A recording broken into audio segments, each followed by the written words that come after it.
Okay, we got 3 questions already to start the show off that we're bringing from TikTok. Welcome to Car Shopping Q&A. My name is Deshone the Auto Advisor. If this is your first time on a live with me, I want you to type the number 1. Welcome to all the first-time people. We do these lives all the time. I see we got Tyler Mom. I see we got Juan Bustos. We got Equus. We're going to get to your question first. We got Lulu just checked in. Shout out to the people checking in on TikTok. And I want you to come in and just focus for a couple minutes. Welcome to the first-time people. Thor Dad, Dorothy, welcome. Everybody who's typing the 1, welcome to the show. My mission is I hold myself accountable to, if you listen to me, my goal is for you to know that you have saved thousands of dollars every car you buy. That is the goal, to know. I don't want you to wonder, because what most people do when they buy a car, they hope they did okay. That's the strategy. They leave the dealership. Hey, you think should we have tried to get them down a little bit more? Nah, I think we did okay. You think we got enough for our trade-in? It's a hope. And 99 times out of 100, they didn't get the good price. They didn't. So what I want you to do, and what you're going to be able to do as you tap into what we're talking about, is guarantee every single car you buy, you pay less than everyone else. And there was no way you could have gotten it for a lower price anywhere around you. If you're in New York, I want you to know there was no dealer in New York, Pennsylvania, Connecticut that I could have bought this car from that would have sold it to me for less. Okay. And we do this so easily because we do this from home and we use the internet to make this happen. So, all right, so we got our first couple questions. I do want you to know this whole live stream is sponsored by my new digital book. It's called Cars from Home, 7 Steps to Saving Time, Money, and Avoiding Dealerships. You can get a copy of this. If you don't want to remember any of what we're about to talk about, you might be like, Sean, 30 minutes from now, you're like, this was great. I don't want to remember any of this. You get the blueprint. It's normally $97, but for 30 minutes, you can get your copy for 75% off. Go into my TikTok bio or my Instagram bio, and you'll get your copy instantly. It'll be in your inbox, 75% off, which is $24, and you'll have everything we're going to talk about and more, because there's strategies that we're just not going to have time to go over today. But if you want the whole blueprint, it's there. On YouTube and Facebook, we have a comment pinned for you guys so you can get your 75% off. Let's get the show on the road, Dolan. So Equus from TikTok asks, how do you deal with those who only want to communicate by phone? Okay, so there's dealers that are not going to come off that. That's why it's important for you to have multiple options. This is so important. The key to overpaying is dealing with 1 or 2 dealers, because what they want you to do is they want you going into the dealers. You lose all your leverage. Leverage is what allows you to get better deals. The more leverage you have, the better deal you can get. Leverage is things like, I don't need a car today. I can buy a car today, but I could also wait until the end of next month. That's leverage. You're not desperate. When you give off desperate vibes, you're losing your leverage. Oh, I need a car today. Oh man, you're one of the only dealers that have this car. I've been looking around for it. These are all things that lose you leverage. You don't even know. This is losing you leverage. So that's why I don't like to talk. But in the event we are talking when we're at the dealership for a test drive only, or if we're at home and we're negotiating online and people say, hey, we only deal by phone. You make one statement. Hey, I'll be handling my entire process from home. None of the other dealers that I've spoken to have said that. Are you open to dealing online, or should I remove you from my list? Let me say that again. None of the other dealers I'm speaking to have said that. Are you open to working with me online, or should I remove you from my list? See how powerful that is? That's one of the scripts in my book. Everything we do is scripts, email scripts. But it's important that everything you do when you're dealing with a dealer end with a question. And I'm going to tell you why. We have something we call the 25 to 5. What's up, Jason? Good to see you. Jeffrey, good to see a lot of people checking in on TikTok. Good to see y'all.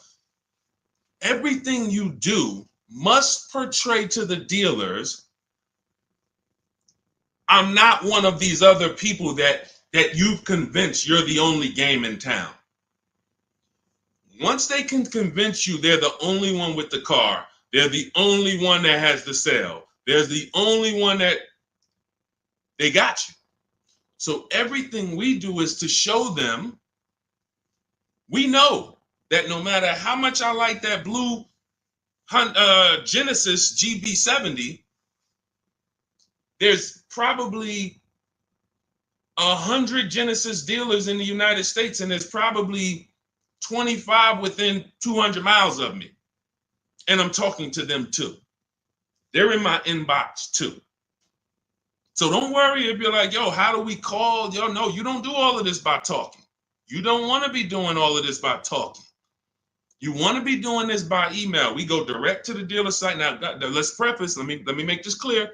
This is for new car buyers, anyone who's buying a new car. I want you to type me, or leasing. This is what you use.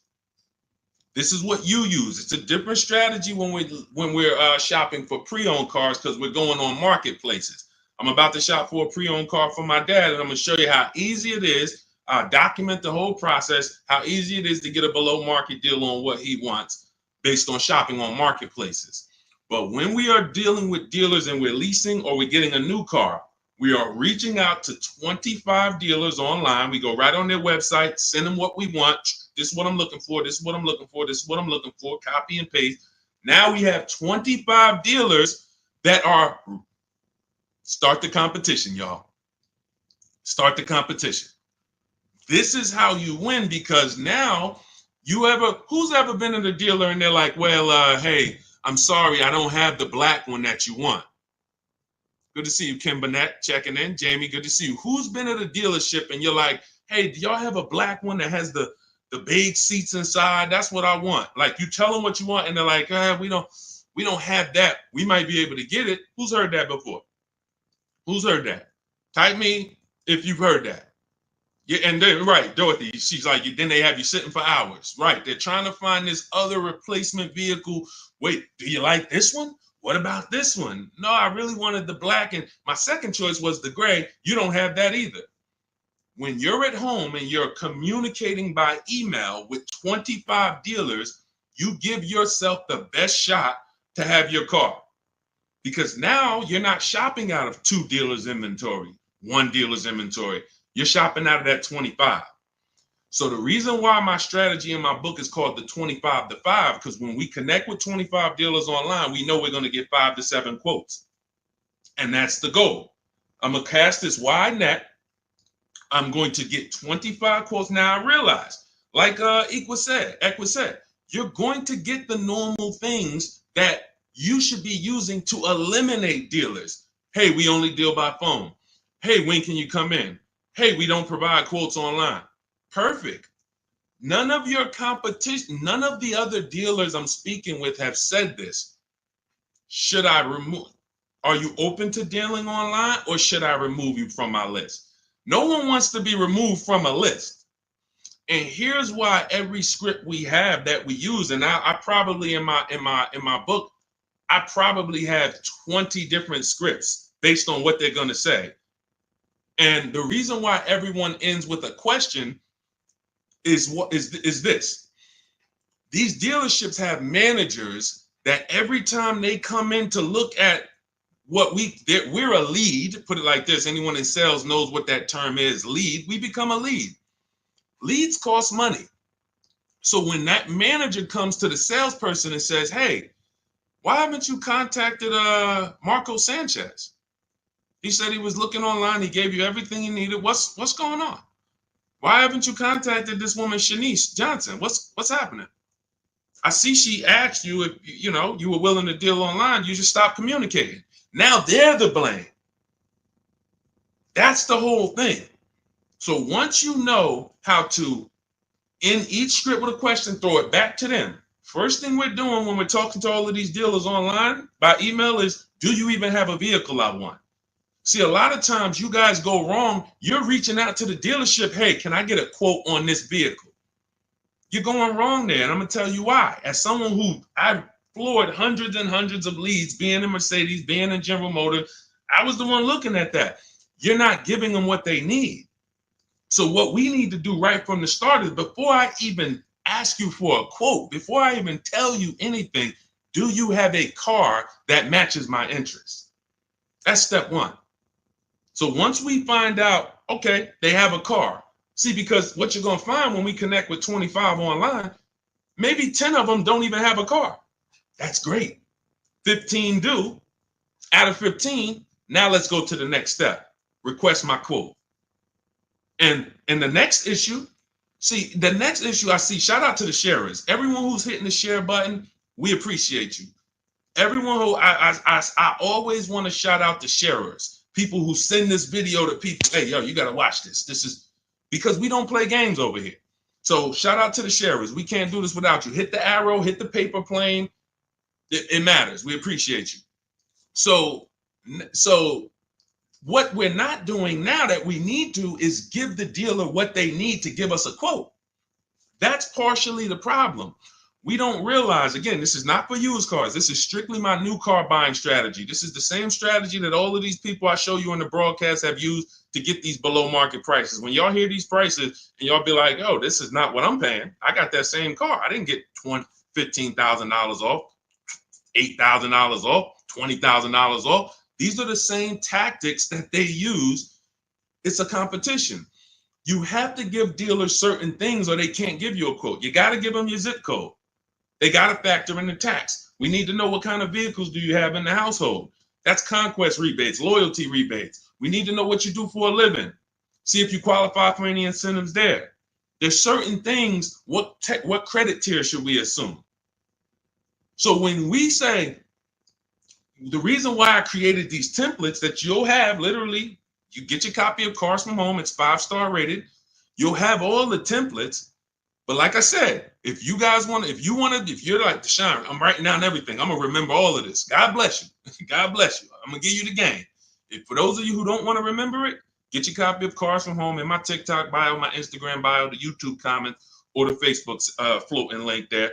And you get it for 75% off for 30 minutes. You won't pay the $97 price, as long as you get there before 30 minutes. So the reason we have these templates set up is because I need you to be able to simply copy and paste and send them out to multiple dealers. You're sending the dealers the same thing. You're not changing. You're sending every dealer the same thing. So now every dealer has the exact same information and they can actually compete. And those who, remember this, there's an 80% that I need you guys to know about. The 80, some of you have heard of the 80-20 rule. 8 out of 10 dealers are overpriced. Doesn't matter how much you negotiate with them. Their lowest price is going to be a lot higher than their competition. When you hear somebody say, hey, Mr. Haywood, we appreciate you, but this is my best price. I can't get the manager to go any lower than that. Who's heard that? Who's heard that? Who's been in a dealer and they just like, listen, you beat me down. This is the best price. I can't get any. You basically still in the car, right? God's anointed. When you heard that, Cheryl, you heard it. Okay, so now, definitely heard that before, right? They're not necessarily lying. What you have to know from this particular point on in your life is that is only your best price. That's not Nissan's best price. People will say, hey, I went to Nissan, man, those cars are high. No, I went to Nissan of Bay Ridge, got a price from them. It was high. One Nissan dealer, these are all independently owned franchises competing. They report at the end of the month who sold the most cars. They get awards for that. Best in class, best in the region. They're competitors. This is the secret to you saving more money than you've ever saved without even trying. Putting the competitors against each other is how you save the money. And once they have somebody who they know is making them compete against their competitors, you're going to pay less than everyone else. It's not even a game. The person in that dealer, if they're at a dealership and they're what we call, I want y'all to remember this, type it if you know, the 80%. Everybody who's getting this point, I want you to type 80% into the chat. That means you're getting it. 80% of dealers, no matter how good of a negotiator you are, they're never going to give you the price that their competition could give you. They're never going to do it. Look, Kimberly got a Maserati not too long ago. It was a $91,000 car. They took off $20,000. The dealer that won her bid was a 20% dealer. See, we got the 80% dealers that don't want to compete. They're going to make sure, yeah, I'll take off $4,000, but I'll leave myself another $3,000. I'll take off $6,000, but I'm not going to give you the $2,000 rebate that you don't know about. Yeah, I'll take off $2,000, but you're not going to know that I'm sitting on another $5,000. I'm not giving that up. That's the 80%. They're not going to give it up. But when you sit at home, you do look like Kimberly did, save 20 grand, like Sean did, got 20 grand off his F-150.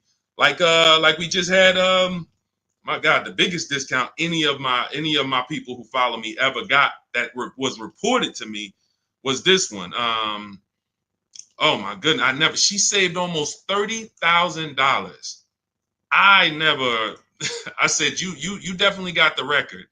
Now again, it's different for every car. We never know where the bottom is. This is Milligan. She got it. It was a $79,000 vehicle. She got it for $51,000. Now, in that was $20,000. It was a $20,000 plus discount, a $7,500 rebate. She found a dealer. That's the 20%. That's why we cannot go and look for the 20%. We can't walk in and hope, I wonder if I'm in a 20% dealer. You don't know. The only way you know is you sit at home, you make these dealers compete against each other, and then you see the best ones. Wow, you're a whole lot less. You're the 20%. All of them was trying to overcharge me. That's the key. That is the key. All right. Great question, Equus. All right, let's pull up the next one. I know we got a lot more. I just wanted to go deep on that. Feel sorry for you for buying that Maserati. She leased it, so she's enjoying it. You know, you can say whatever you want to say, but you know, people enjoy it. And what we do, quite honestly, is we take the steps to make sure that the vehicles we are looking at have great public data. That's one of the steps. And step 4 of my book is called Shopping, Not Buying. We actually take these steps to check these vehicles and check the data, check the initial quality, check the reliability. So, you know, she's enjoying her Maserati.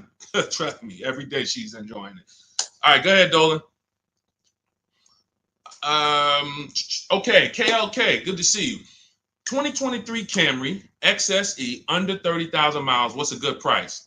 We only know by competing. Now let's talk used, because this is a used question. Now let me tell you this. This is very important about recent year used car shopping. This is very, very important. Those of you who you're like, Deshaun, I want a used car, but I only want one that's like 1 year old, maybe 2. 2 problems that you need to think of that we need to take seriously. Dealers only get used cars by buying them from auction, buying them after people lease them, or buying them from their customers or who trade them. Those are the only 3 ways dealers get pre-owned cars. What do you think the odds are that they're getting a 1 year or 2 year old pre-owned car? Unless there was a 2-year lease, they're not going to see a lot of them. Unless they bought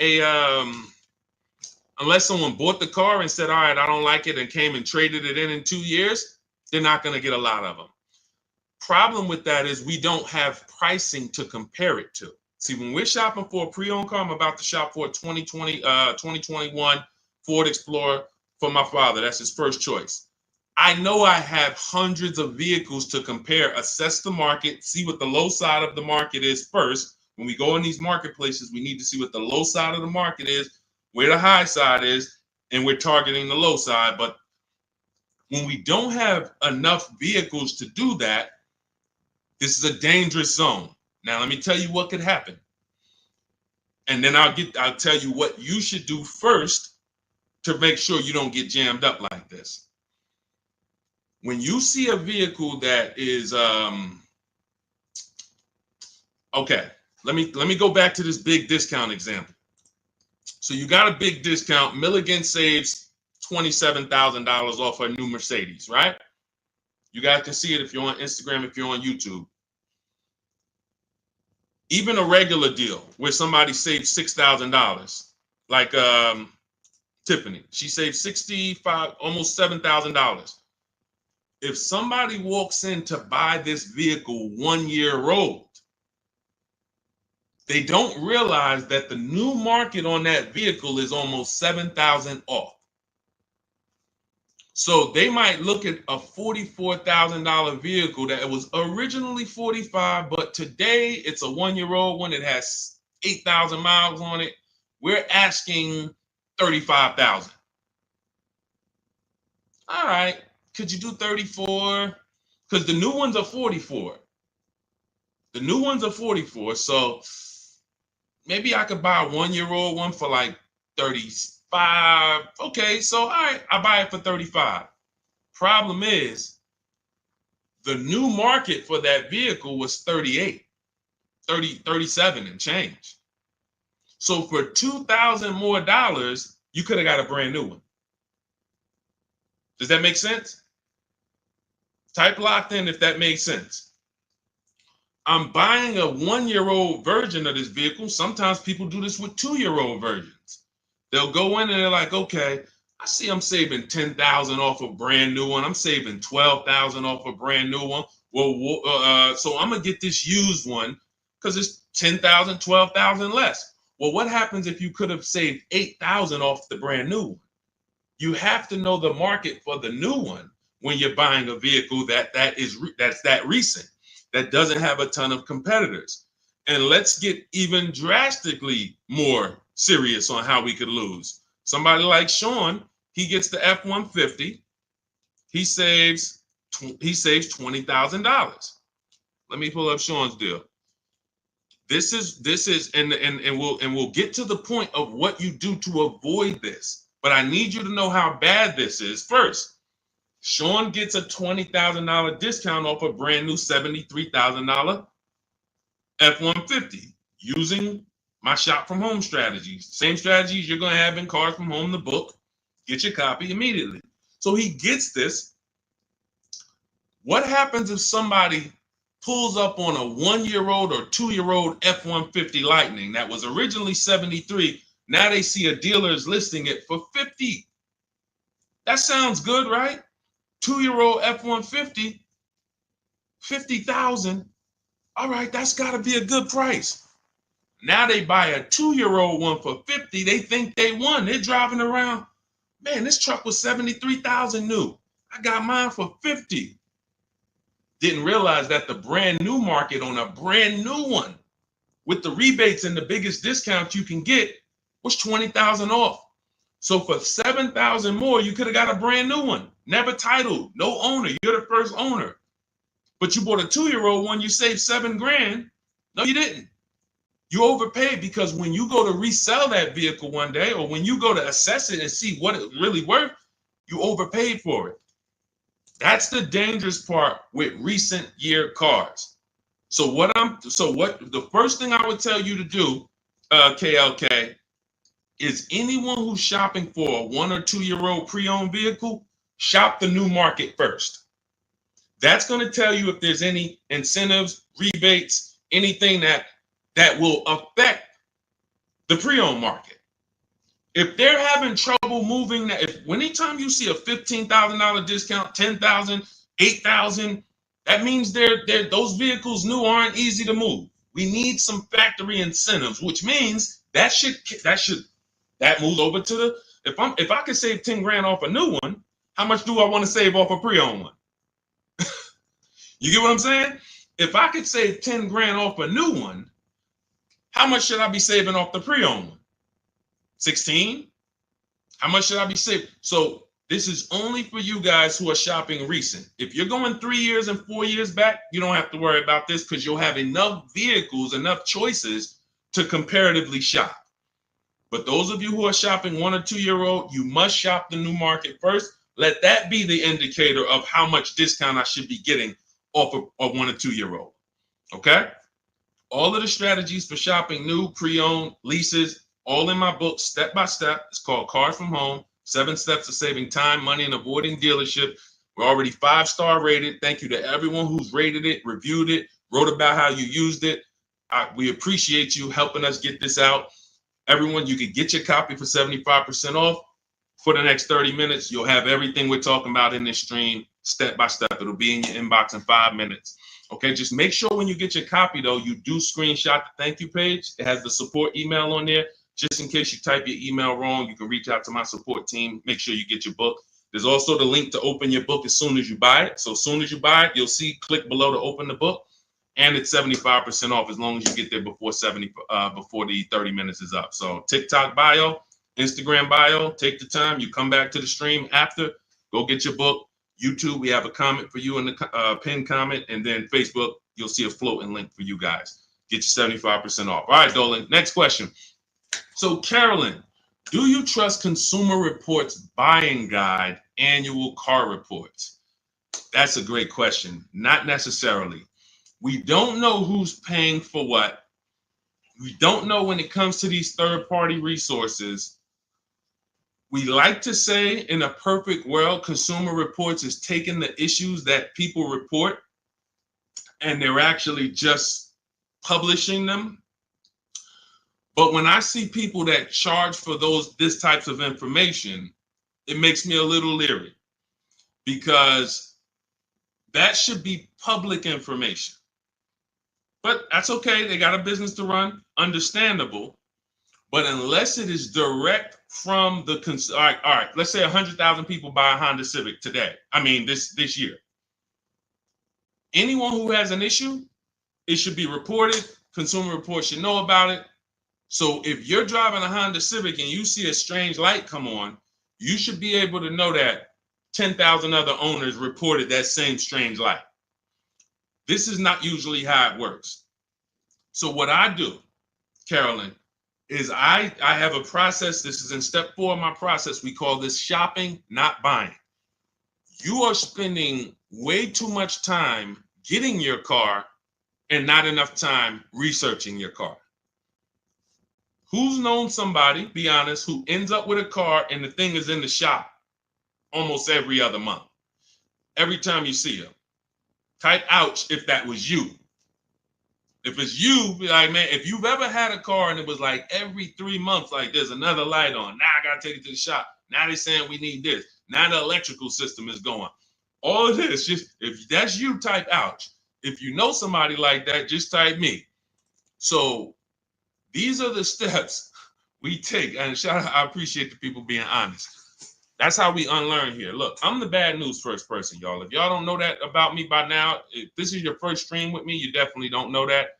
I'm bad news first because I'm not meeting you in a place where you're like, if I ask you what's your shopping strategy, you're not going to give me a shopping strategy. Honestly, as an ex-car salesman, that impresses me. That guarantees you pay less than everyone and avoid problem cars. So I'm always meeting people in a bad place. And I got to tell you how much these mistakes are costing you. Thousands of dollars. And they were avoidable. That's the biggest thing. They were avoidable mistakes. So when we use this step 4, it's called shopping, not buying. We type in the exact year, make, and model into Google, and we want, there's 3 different categories that we're looking at. And Carolyn, this takes us literally 5 to 8 minutes to prevent us from having cars that everyone else knew was a nightmare car, but we didn't. We go in, let's say we're looking at a 2017 Hyundai Sonata. 3 categories you got to keep in mind. Initial quality, that tells us everything we need to know about the car in the first 3 months. What are owners saying about the car in the first 3 months? Reliability. What are owners saying about the car the first 3 years? Longevity. What are the experts that study engines and transmission? What are they saying about the car in the long run? Those are the three categories that you guys burn into your head. If you have my book, you don't need to burn them. Initial quality, reliability, longevity. These are three totally different data points. So we go in, we type in 2017 Hyundai Sonata initial quality. That'll tell us when it was new, what were they saying about it? Were they saying it was an electric problem? Were they saying this car has less than normal quality? Okay, and we just skim Google. That's it. Skim those first couple articles. You don't even need to go to the second page. Do not go to any dealership or brand sponsored site. So if you're looking at a 2017 Hyundai Sonata and you like, don't go to Hyundai of Westmount, see their little blog article they wrote about it. No, you want third party independent people, skim it. Then we type in 2017 Hyundai Sonata reliability. Skim the articles. Any red flags? Any red flags? Then, if you're buying a pre-owned car, those of you who are leasing, you don't need to do this. But if those of you who are buying a new car or buying a pre-owned version, you want to type in 2017 Hyundai Sonata longevity. 8 minutes. 8 minutes. To prevent. I've had people that's like, man, Deshone, once you told me about that quality search, the vehicle I was looking at, I had to eliminate it because they were saying it has electrical problems that year. That particular year, because sometimes the 2019 has electrical problem, the 2020 is fine. That means the manufacturer took the steps, saw the reports, saw that the reliability was lower than normal, people were reporting it, and then the following year they corrected it. Who's heard never buy a car the first year it comes out, or never buy a car when it has a new engine, or a new electrical system, or a new transmission? This is what happens. So that's why each year is important. But this is how these little things, see, because some people look and be like, Deshone, how long does it take you to get these deals? How long does it take all of these people to get these deals? When you're good, 90 minutes. Your first time, it'll take you about 2.5, 3 hours. By the time, before one visit to the dealership, by the time it would take you to get in a dealership, get in your car, go drive to a dealership, have them, hey, I'm here to see Charlie. Go get Charlie, pull up a car. Hey, yeah, they got to pick it out. No, Charlie, you got a white one? Now, next thing you know, by the time you did that, the total time, we already talking to 25 dealers. We already seeing the whole used car market. You at one dealer. They're at one dealer. It's leverage. So once you get good, you'll be able to get deals in 90 minutes. Now, I don't suggest you do your research in 90 minutes. I suggest when you are test driving cars and you're deciding what you want, don't rush that. Don't rush that. People call me, people DM me, Deshone, I got a car, I had it 6 months, I'm trying to replace it. You're about to lose a ton of money. You can't buy a depreciating asset and replace it in 6 months and not lose thousands of dollars. Many of you know that. If you buy a car today, try to take it back tomorrow, you already lost $5,000. So you can't switch it. So the problem is we don't spend enough time shopping. That's deciding what we want. And this is the process. So what you're hearing is a process. I know you're not used to this. It sounds like I always just wing it. Yeah, you wouldn't wing a house purchase, right? And if you did, you'd expect to lose. I could wing my house purchase. I don't really care. Just, boom, here's my application. All right, now home inspection, all that. All right, now they told me it was bad. You just wing it. How would that turn out? But the second most expensive purchase of our lives, most people out there winging it. So when you come over to this world, you no longer are winging it. You're following a predictable process of making sure I'm paying less than everyone and making sure I get quality vehicles. Okay, so no, Carolyn, I'm not going to say I don't trust Consumer Report, but I would certainly add to my research and do those three searches that I just talked about: initial quality, reliability, longevity. Any car we buy, we're going to do that to make sure that we're not getting a bad car. There's no guarantees, but it definitely is us taking the steps to see where the data is, to try to protect ourselves from a bad decision. Go ahead, Dolan. Next question. Tons of people you get a good price. I teach you to get a good price. You get a bad car. You lost. You know what I'm saying? Sharon, good to see you. My son has a 2002 Chevy Blazer. We're trying to purchase a used SUV as possible without making payments, maybe 10,000 or less, or maybe more. Any thoughts? So that's a Facebook Marketplace play. What we do when it comes to Facebook Marketplace, here's what you have to understand. You're looking for an owner. Anything under 10 grand, this is where the gems are, Facebook Marketplace. Because here's the thing. You're either going to buy private party or you're going to buy retail. The thing about retail is at a dealership. Retail in that price point, you're seeing a lot of crap. Not only are you seeing a lot of crap, you're seeing vehicles that were bought by dealers for $2,000, $5,000. Dealer puts $1,500 into them or whatever they put into them, turns around and sells the vehicle. Very, very light history on those vehicles. Don't really know what happened with them, who had them. Yeah, you can get a Carfax, but sometimes it's 3 owners. It's just you're literally going through. It's a needle in a haystack. And the sorting process that we use to buy our used cars, we sort it down based on title, based on service records, based on accident records. That's how we sort it down. Then we go into pricing. But in terms of just how we sort from the hundreds and hundreds of cars we look at online to our top 5, title history, service records, accident history. Once we know where the low side of the market is. So you got to look and say, all right, these older cars with higher mileage that I would find at a dealership for $6,000, they don't know anything about them. They don't know who had them. They don't know who owned them. They don't know the history. When we go to Facebook Marketplace and we sort for owners, we are now able to find people that know the car. They've had the car for 10 years, 8 years. This is what we want. Now, you're going to have a lot of dealers that put their owners, you got to ask the right questions. Hey, how long have you had the car?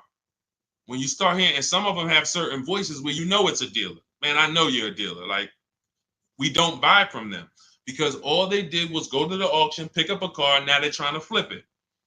And that's not a problem if you knew the history of the car. Because you don't know the history of this car with 80,000 miles or 110,000 miles, I'm taking on the risk. Because once you sell it to me, it's my problem. No warranty. Many of these cars you're not getting a warranty with. But when you buy from a grandfather or a grandmother or someone who's had their car for 9 years, 10 years, and the only reason they're selling it is because they got a new car or they needed a bigger car and they can tell you everything about that car. Yeah. This is right here. I was coming out the garage and I kind of nicked the mailbox. That's where I got that scratch from. That's what you want. That's priceless. You make a deal with those people. You pay you pay your local mechanic to come with you. Once you find that vehicle, you pay him $100. Can you come and take a look at this vehicle with me? Give me your opinion on it. This is like a home inspection. We don't mind paying $500 or $600 or $800 for a home inspection. Why? Because it protects us. It protects us from bad decisions, which lose us more money. So when we pay a company like yourmechanic.com, or if we have a local mechanic, some of you know I preach, you must have a local mechanic. You actually pay them, come here, take a look. Now you got out of Dodge $5,000, $7,000. You got a car that you know you could drive for the next 3-4 years. You know the history of it. It was taken care of. You looked at the Carfax. You validated that everything the owner told you was official. This is priceless. That's how I would be shopping if I had less than $10,000 to spend. That's what I would be shopping for all day long. Private party owner. All right. So, yeah. Let's go, Dorothy. Good to see you. No. You're not getting anything good for under 10,000. You're not getting anything good for under 10,000. See, some people will put their projections on you. Hang on 1 second. 1 second. Some people will put their projections on you. And we don't do that.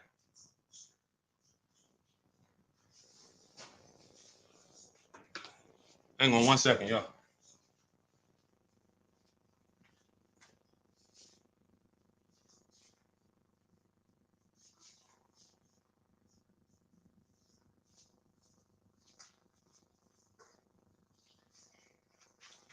All right, perfect. Yeah, so listen, it's very important that when y'all step over to this world, You don't listen to anyone else who cannot shop.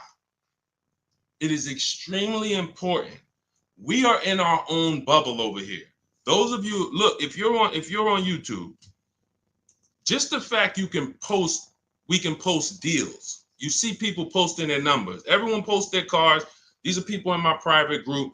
Anyone who wants to know about my private group, you could go with shopwithdeshone.com. It's in my bio. Because I teach people how to learn no matter how they want to learn. Some people want to learn directly working with me. Some people want to learn by getting the blueprint. I don't care how you get it, but get it. Here's the point. You notice everyone here that I'm showing post their deals. They post the numbers. No one that you know posts their numbers when they buy a car. All they do is post the car, because the car they like. The numbers they don't really love. They're not confident in them. So when you hear people that project their beliefs, there's no deals out here. What's going to happen is that's going to be like a bubble for you. That's going to, because there's no deals for you. You don't know how to get great lease deals. You don't know how to get deals that are, you see those commercials? The leases are so expensive. You don't know how to not pay those prices. No one that we lease, look, Ansley got a $58,000 car, $554 a month, no down payment. 99% of the people we shop with get leases, no down payment. They don't even put a down payment down. Same thing with purchases. Everything in my book is teaching you how to shop with no down payment, because that has nothing to do with the deal you get. A down payment has nothing to do with the deal you get. If you walk in right now and there's a $40,000 car and they sell it to you for $50,000, here's a $40,000 car. I'm gonna sell it to you for $50,000, but you don't have to put any money down. Is that a deal? No or no? No or no? So you have to understand that as you learn to shop, everyone around you who doesn't know how to shop, they're struggling. That's why I'm welcoming all the people that's locked in. We've gotten over 10,000 books delivered this year.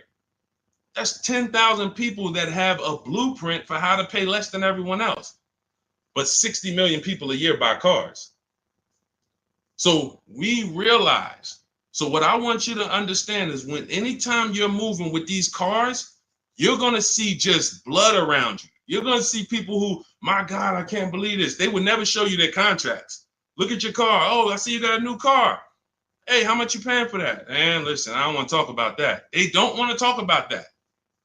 You have to be aware that that's what the world is doing. But that ain't what we're doing. That's why I show you dozens and dozens of people. Every page you visit, whether it's my book page, shop from home page, we got videos, other people trying to tell y'all, hey, come over to our world. Because that world over there that's a tough world to be in. Y'all, so stay away from people who try to project their beliefs on you. They struggle. All right, let's go. All right, go ahead. Next question, Dolan. Okay, Dorothy, why do they run your credit with all these banks? Well, first of all, you let them. So you got to understand, you're letting them. We use something called the bank bidding war. So the best thing for you to understand, Dorothy, is what the banks allow and how they allow you to shop rates. All right, when someone is trying to shop rates for you and they work for the dealership, here's what they're trying to do. What's the highest rate this person can pay? And we still make a deal. That is how a finance manager shops you to banks. So if a bank is looking, that's why you notice, who notices this? If you ever are talking to a car dealership and they give you a quote, which is why we never get quotes in dealerships ever under any circumstances, when they give you a quote, when you ask them, well, what's the rate you're using for that? What do they say? They start backpedaling. Oh, well, we don't really know, we're assuming like, maybe 6.9, you know what I'm saying? It's not like, okay, no, we're using 7.9 for the quote. Why are they doing that? It's something called padding the deal. All right, we're about to do some more unlearning. All right, If you're unlearning, type UR. The letter U, letter R for unlearn, relearn. See, we gotta dump what we've learned about car shopping in order to receive this. Okay? All right, I see you. So now, the biggest thing, one of the biggest things, they're all big, but you have to learn is there's 3 different parts of the car buying transaction. Who you buy your car from, who you get your loan from, who you sell your old car to. Now, be honest, if you've ever, and could everybody hit the share button? I know everybody's not going to hit the share button, but could the sharers hit the share button? Because there's certain people that come in and they like all the good information, they always share. I need y'all. I'm talking to you. Can you find the share button on any platform you're at and share this? Shout out to the sharers. Always appreciate you. So there's 3 transactions. If you've ever given a dealer a sale, bought a car from them, and you gave them your loan, and you traded in your car to them, say, type me if you've done that. You bought a car from a dealer, gotten the loan from the dealer, traded your vehicle into the dealer. Who's done that? Type me. All right, Boz. Thank you. Thank you, Boz, for being honest. All right. Thank you, Craig. Thank you for being honest. You gave them 3 transactions. So how do I know we gave them 3 transactions? How are you going to know? Because there's companies that want to compete for your loan. They don't sell cars. We didn't give them a chance. There's banks and credit unions that want to compete with with different banks. The dealerships might have 10 banks, 12 banks, 8 banks, depending on the size. But there's banks and credit unions outside of there that's like, hey, we love to get a shot. You're buying a car. Hey, can we be in the runnings for your loan? We don't sell cars.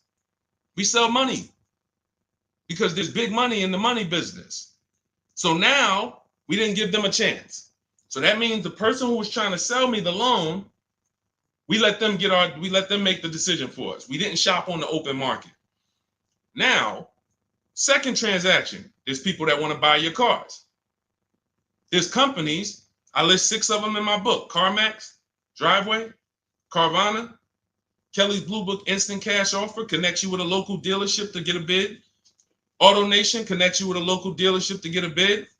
Car Gurus connects you with a local dealership to get a bid. So that's 6 companies that in 20 minutes you put in your car's information, you do the 5-minute appraisal, boom, they tell you, hey, this is what we can pay cash.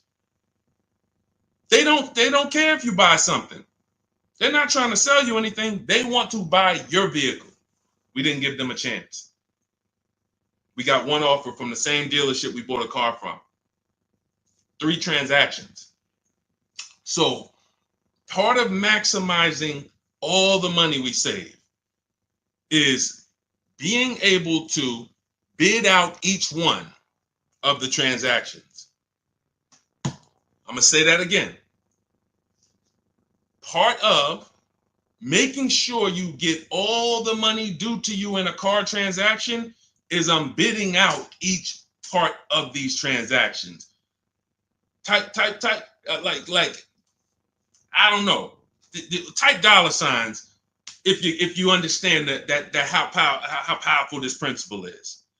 Type $signs if you understand that the bidding out of each transaction is how we guarantee we save the money.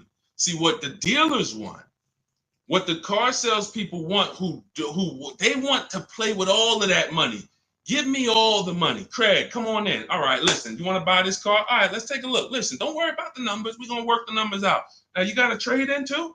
You got to trade in too? Yeah, all right, I see the trade in. Don't worry. Listen, one thing about us, we never lost a deal over price. Who's heard that? This is all. People say, oh, this guy couldn't sell cars. That's why he teaches now. How hard is it to sell cars? Like when you move and you're like, giving them that, here's what the dealer has. Here's what the dealer. All right, I got about $5,000 of wiggle room in this car. Then I got a $2,000 rebate. All right, then I could go with the rate. I could play with the rate Now, salesman's not going to play with the rate because they don't touch the finance manager's money. But when I was in Ray Katina, we were our own finance managers. 2 Mercedes dealers I worked at. We ran our own numbers at Morristown, but we did not control of Ray Katina. We were the finance manager too. So we sold the car, we did all the paperwork, application into the bank, went over the products, extended warranties, one person. So that's why a lot of these car salesmen can't understand what I teach, because they haven't been a manager. They've never been a finance manager. They don't even understand. But this is what that. So there's money there. There's cushion there. There's probably $2,000-3,000 of wiggle room in the rate. Then we got more money in the trade. Okay, well, I know the trade. The used car manager says, all right, that car is worth no more than 18. All right, well, I'm gonna go start them at 16. So now we got $2,000 of wiggle room over here in your old car. Now we got $7,000 of discount in the new car. Now I got a little more room in the rate I could play with. Matter of fact, I'm gonna start them so high on the rate that I'm gonna have me another $2,500 that I could play with here. So I'm really dealing with like $11,000 that I can move around.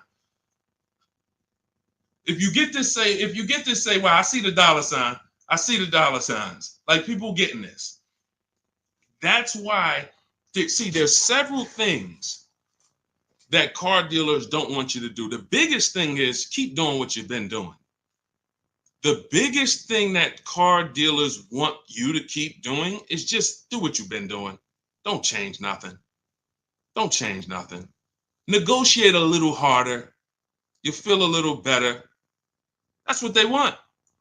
The last thing they want you to do is separate your transactions, bid them out online in minutes. I'll know what my trade is worth. I gotta do that for my mother's lease coming due. I'll be doing that, recording these videos because we document this. I document this for my people in Cars from Home Done With You. They see me shop. They're shopping with me, because I need cars too. That's the beautiful thing about what I do. I need cars, so it's like every time I buy a car, I just document it. People who follow me, people who work with me personally, just follow the same steps, get the same result. It's not rocket science. But I'll know in 20 minutes if she has any equity in her lease. Last lease, when prices were up, we sold her car. She made $10,200. Now, everyone was making money if you were selling a car. I was telling people in 2021, 22, cash out. You're never going to see this again. I don't care what car you got. Sell it, cash out, put $7 grand, $10 grand, $12 grand in your pocket. People were getting out of negative equity deals because every car was worth $10,000 to $12,000 more than the normal price. Now the thing's back to normal. But we check for equity. This stuff takes minutes. This stuff doesn't take hours to do. We're on computers. We can visit this website, type this in. Oh, thanks. Got my equity.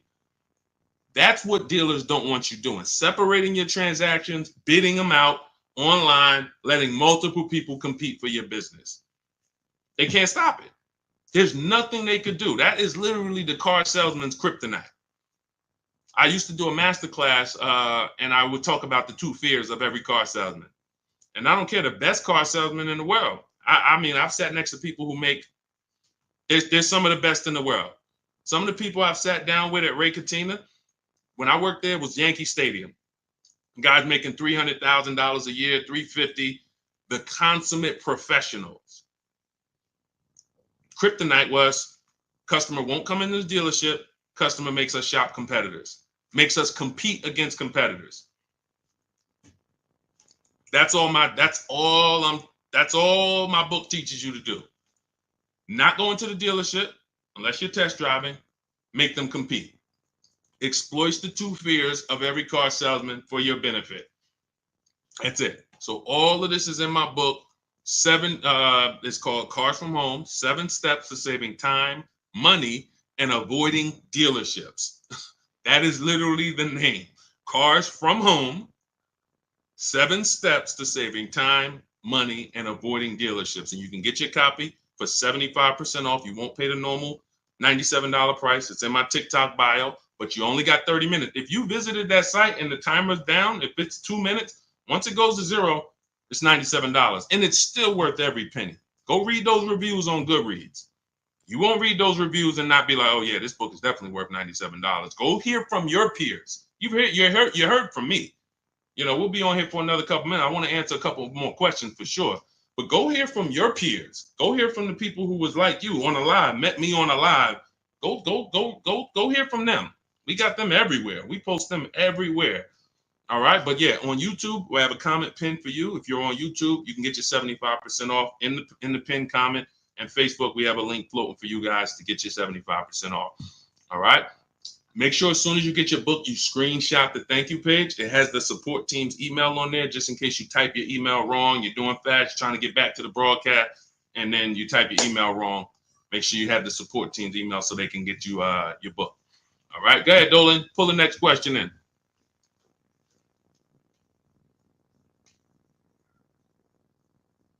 Hang on 1 second.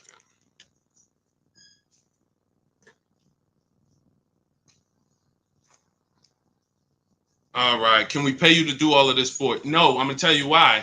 One, you wouldn't be able to afford it.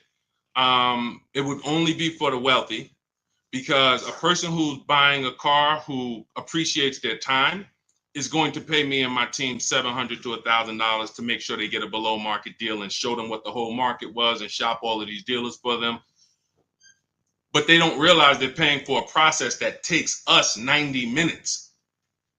So when you say, can you pay someone to do it? Unless they're giving you a market report. This is why brokers are ripping you guys off, because anyone who what they're doing is they're basing it off of your fear and your dread, and they're saying, well, just trust me. So you're still giving someone else the same way I just said. You're giving all the car dealers those 3 transactions. You're just giving them to a broker. Get me my loan. Get me this. Don't mark it up. No, unless they're bringing you a market report saying, hey, yeah, we shopped 25 dealers for you. Here was their offers. These dealers didn't have a car. Hey, we shopped the entire used car market for you. Here's the low side of the market. Here's the high. Here's the top 5 that we narrowed it down to. They're doing you a disservice. Here's the offers we got for your old car directly from the people who are going to buy it. All right, pay me my money, and then here, go pick up your car, go sell your car here. What we do takes 90 minutes. Now, I could do it in 90 minutes. As I said in the beginning, you going through the book, it's going to take you 2.5 hours, 3 hours. It's not going to take you more time than you would spend in one dealership. But that's the biggest thing. That's the biggest thing. If this was a 10-hour process, 12 hours, yeah, maybe we charge and we create a team to do this for people. Oh, no, you're going to pay me and we're going to make $200, $300 an hour for our expertise, because you're going to pay us $700 to $1,000 and we're going to get a deal done for you in 90 minutes. So we're really making like $500 an hour, which is fine. But I'd rather teach people to fish than fish for them. Like, this isn't, we're not building rocket ships here. We're going on websites and we're copying and pasting. Believe in yourself. Go ahead, Dolan. Let me make sure I get this. Okay, Cheryl, do you get the upgraded version in the same link that you bought the book before? No, you get the okay, so if you bought Cars from Home, anytime I update the book, I update the master file. I'm glad you asked this question, Cheryl, because I didn't even mention this. This is just more value that I give to the people that take action. I've updated that book probably, originally it was called Car Shopping for People That Hate Car Shopping. So some of you have that version. And then I updated it, created Cars from Home. What I did is I went into the master file, replaced it with the new version, and everyone who went and opened that book, they were like, oh, wow, the name has changed. Oh, wow, this content has changed. Oh, wow. This is what we do. This is why I saw somebody in the comments says, is there any way to get a physical book? A physical book, you would have to pay every single time a website changes. Vroom went out of business. Vroom used to compete to buy our cars. Vroom, every time we have 8 marketplaces we shop. When we were shopping for used cars, In my book, I have something called the multiple marketplace strategy. We're on cars.com, Car Gurus, Carfax, Auto Trader, Driveway, Carvana, CarMax, and eBay Motors. We're on 8 marketplaces. Vroom used to be there. It used to be 9. Vroom went out of business. If you had a physical book, what happens now? Now you got to wait for volume 2. Oh, here's the new version. Now you're paying again. We went right into the master file, took Vroom out, updated it. No one saw Vroom again. These are things we could only do with a digital book. Some people go digital for their own reasons. They make a digital book for their own reasons. Cars from Home is digital because it's the best way for it to be. I link you to scripts. If you're reading and you're not able to open the scripts and copy and paste, you click a link, you open all my, when you contact dealers, new cars and leases, there's a link you hit, open my scripts up, and you copy and paste them. You should be on a computer. We're car shopping on computers. So to be reading a physical book about car shopping on a computer, that just doesn't match. If you're reading about investing in stocks, sure. You're reading about other things, great. But we're car shopping online. The book should be online. So that's it. And anyone who has the book knows there'd be no way for that to be a physical book. I link you to certain videos. There's all types of stuff, bonuses in there, surprises, but wait, there's more. But not charging you for it. You're buying it and you're like, whoa, I didn't know he got videos in here that he links to. That's just all we do. We want to be the most valuable company to the car buyer. We take that very serious. Go ahead, Dolan. Yep, got mine. Good. I see you. Shout out to everybody who got their copy. Enjoy it and use it. Use it. What's up, Gladys? I need your help for my 24-year-old daughter that needs an affordable used car for work commute. We are in Raleigh, North Carolina. Max is $5,000. What I want you to do, Gladys, I want you to go to the YouTube or the Facebook replay. If you're on Facebook, I want you to watch this broadcast, but I need you to go about 20 minutes back, 30 minutes back. We had a woman on here who asked a similar question. Her budget was $10,000 max, and we went over a whole strategy for her. I want you to watch that, use that exact same strategy that we gave to her, okay? Because I don't want to just go over that. We went too into detail for me to just repeat it and go through all the things because some people heard it. Jeff Bees, he said, where do I locate the link? The link is in my TikTok bio. Click that picture of me. Same thing on Instagram. Click the picture of me. That's going to take you. You'll see a website there. And in that website is a link to activate the 75% off. You'll see 75% off new book, 30 minutes only. Go there, get your book, come back to the broadcast. Okay? And then on YouTube, we have the comment and check the comments for your link. And then on Facebook, we have a comment floating for you guys, a link floating for you guys. So get in where you fit in. Okay, Anna, I went to the dealership and they wanted to sell me a car for $40,000. The price was $25,000. They were charging 11.99% interest. Should be $480 monthly, but paper said $580. What to do? A couple things. You're mixing transactions. You're buying a car from them and you're giving them your loan. So when you allow them to do that, now they're able to move money around and manipulate the money. And all they're doing is hoping you negotiate. That's really what they're hoping. Hey, come on, negotiate. Don't just walk out. Give us a chance. We have all this money we're playing with, and we're hoping that you just try to negotiate with us. What they're hoping you don't do is to shop the competition. You need to find out who has the same car, because there are tons of dealers with the exact same car, and you need to get a price from them. Now, once you have the price from them, we use something called the bank bidding war, where once we have our best price on the car, now we're letting tons of banks and credit unions run our credit. Oh, Deshone, ain't that gonna mess our credit up? No, it is not. If you Google rate shopping, Experian, which is a credit bureau, they have an entire blog post where they teach you how you can rate shop within a certain period of time. You can have multiple banks and credit unions run your credit with a hard pull, and at the end of that rate shopping window, it's going to affect your credit like one hard pull. So if one hard pull would have dropped your credit score 10 points, 20 hard pulls in that wait window period will drop your credit score the same 10 points. This is how you rate shop, because many of you are overpaying, not just for the cars you're buying, for the loans you're getting. If you sign 11.99%, because some people wouldn't have asked questions, they would have signed the deal and just said, oh, I guess this was it. This is it. Hey, man, y'all got me. No money down. I did all right. And they would have not realized that you actually could have gotten 8.99.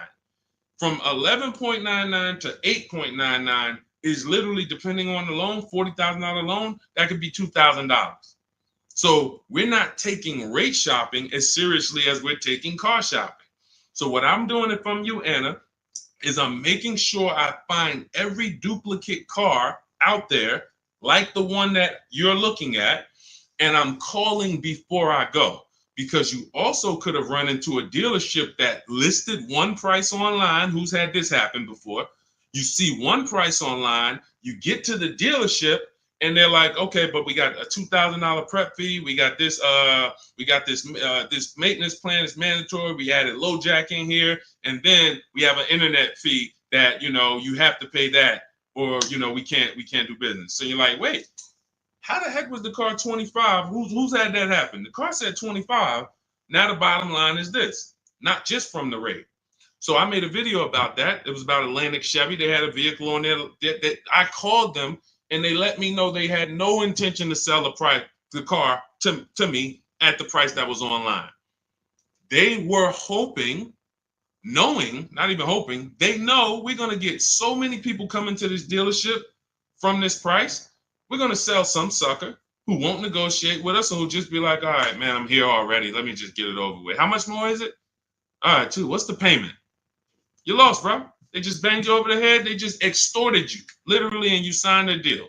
So what we do is we find the similar cars. We always verify before we leave. You must verify fees before you go, because the gimmick is the bait and switch. What you're trying to decide, when we narrow this thing down, let me give you a real example here. You're narrowing your cars down. When I was narrowing my cars, I bought this white Infiniti truck 2 years ago. It was a 2020 at the time. It was 3 years old. I narrowed it down to my top 4. I realized that the prices online may not be the price that they want. The price online may be the gimmick price. So if I narrowed it down to my top 4, but I don't verify that there's only these 3 fees, pay attention. For those of you who have my book, who just got your book, you won't even have to worry about this. The price online should only come with 3 fees: tax, documentation fee, motor vehicles. That is it. Tax, motor vehicle, documentation fee. How do I know every single other fee is a scam? Because I've worked at several dealerships in 14 years, and not one of them had any fees other than those 3. So when we hear prep fee, internet fee, marketing fee, dealer this fee, motor vehicle fee is your license plate, your title, and your registration. Somebody said, what's motor vehicle fee? DMV fees. Yep, DMV, exactly. That's it. So anyone who's an honest dealer, when you call them and say, hey, I see the price online here, I just want to verify, what fees do you charge other than what I'm seeing here? Hey, tax, title, and documentation. Perfect. You're still in the running. Once they tell you, oh, well, we got to, if you read the fine print, you see we charge everyone $1,800, but what we do is we add a warranty in-house. Okay, no problem. That's okay. Let me make a note of that, because that doesn't eliminate them. I'm going to tell you why that doesn't eliminate them. You might be the lowest price and you have a $1,000 bogus fee. It's bogus. But we do something that no one else does. All the things we're talking about, no one else does. Some of you like, Deshone, what are you talking about? No one's doing this, what we even talking. But when I started looking at how people buy used cars, I said there's one important thing that no one is doing. Type a letter U if you bought a used car in the past. I'm going to tell you guys we're getting ready to drop a bombshell, right? And some of you who have the book, you already know this. We're getting ready to drop something real big on this. See, if you've ever bought a used car, okay, I see you, Boz. I see you, Ian. Anyone who's ever bought a used car, see, the reason why I have to have you volunteer your information, because you're the one who's like, Deshone, I know you're about to tell me that I lost some money and I'm willing to take it because we ain't going to do it no more. So I appreciate you. You guys are the action takers. Not that everyone who doesn't comment is an action taker, but we got a good amount of people who just, you're the action takers. So like, you're the ones who like, I'm willing to hear the bad news because I need to get better. So I said, okay, how do we guarantee we're getting a good price on a used car if we don't know what it was when it was brand new? Let me give you a real example of this. We're going back to our scenario. We narrowed this down. I narrowed my Infinity trucks down to my top 4 choices. All of them were in a similar price range. I said, okay, we narrowed it down. We talked about that earlier. We narrowed it down based on title history, service records, accident records, and then we're shopping on the low side of the market. So now I'm looking at the low side. All of these vehicles are around between 30 and 32,000. Like, okay. I found out how to get the MSRP of the vehicle, which is the brand new price. The brand new MSRP is that sticker that comes from the day it's built. Why is that sticker so important? 2 big reasons. One, it's going to tell us what's in the vehicle. It'd be nice to know this vehicle has the cold weather package, right? Wouldn't it be nice to know this vehicle has a panoramic sunroof? Wouldn't it be nice to know this vehicle has, lane keeping assist and, cross rear traffic alerts? Can't see those things always, right? So it's nice to know, okay, wow, that vehicle has some features I didn't even see. Cool. Oh, it has a 19-inch rim. Doesn't have the 18-inch standard rim. Wow, couldn't really see that from the pictures. Second big reason we need to know this is because I need to know how much discount you're giving me from the new price. This is so big. When you're shopping online on these marketplaces, they're using an algorithm to tell you if it's a good deal or not. They're taking all the prices listed and they're saying, okay, this is good deal, this is fair deal, this is great deal. They're not basing it off of what we call, in my book, you'll see this, the true value discount. So when I pulled the new prices of these vehicles, those Infinity trucks, I saw one of them was 46,000 brand new. One of them was 48,000 brand new. One of them was 52,000 brand new. And the one that I ended up getting was 54,000 brand new. Had all these features, special edition, everything. Couldn't see it from the pictures. Had tons of equipment. Now, notice how that changes everything. I'm looking at a car that's 30,000, 30,005, 31,000, 31,008. They all look like close. You see how we just separated them real quick? Like all of this. And see, what happens is when you're not getting the true value discount, which is based on the new price, how much discount? You're picking the wrong vehicles. You're picking a vehicle, oh, well, he's 1,000 less, so let's go with him. But what if his vehicle is 6,000 less equipment? Type $signs if you got that. There's nothing more. 2 big things when we're buying used cars. Quality vehicle. We went over that in the stream. Reliability check, initial quality check, longevity check. Service record, narrow it down. Title history, service records, accident history. Okay, that's quality. That's how we make sure we don't get a good car at a good price, but a bad car. So quality checks, we must do those. They take minutes. It's easy to do, 8-9 minutes. Boom, all right, my quality checks are done. My narrowing it down check. We don't buy a car that doesn't have service records. Tons of service records. This is how we eliminate stuff. How do we eliminate? How do we start with 80 cars on the marketplace and narrow it down to a top 5? Easy, because we're looking. Okay, can't get a Carfax here. Okay, boom. Oh, no service records here. Oh, there's a big gap. No oil changes for 30,000 miles. All right, they're out of it. Then we're narrowing it down, but that's quality. When we get to price on used cars, we are verifying it. We have to assess the market, look at the low side, narrowing it down to our top 5 on the low side of the price range. And then once we look at the prices, we need to get the new price. Verify there's no bogus fees. But sometimes even with the, give you an example, the truck I bought, the one I bought, it was $54,000 brand new. This is how important this is to understand that even that dealer could have said, hey, well, we got $1,000 prep fee. No other dealer had it. But when I take the brand new price of it, when I divide, and I have a calculator in my book that does this for you. You literally type in the asking price, 31.8, divide that into the new price, which was 54.5. We can see we're paying 58% of what the new car price was. 3-year-old vehicle had 26,000 miles at the time. I got a 42% discount. That's how we're judging it.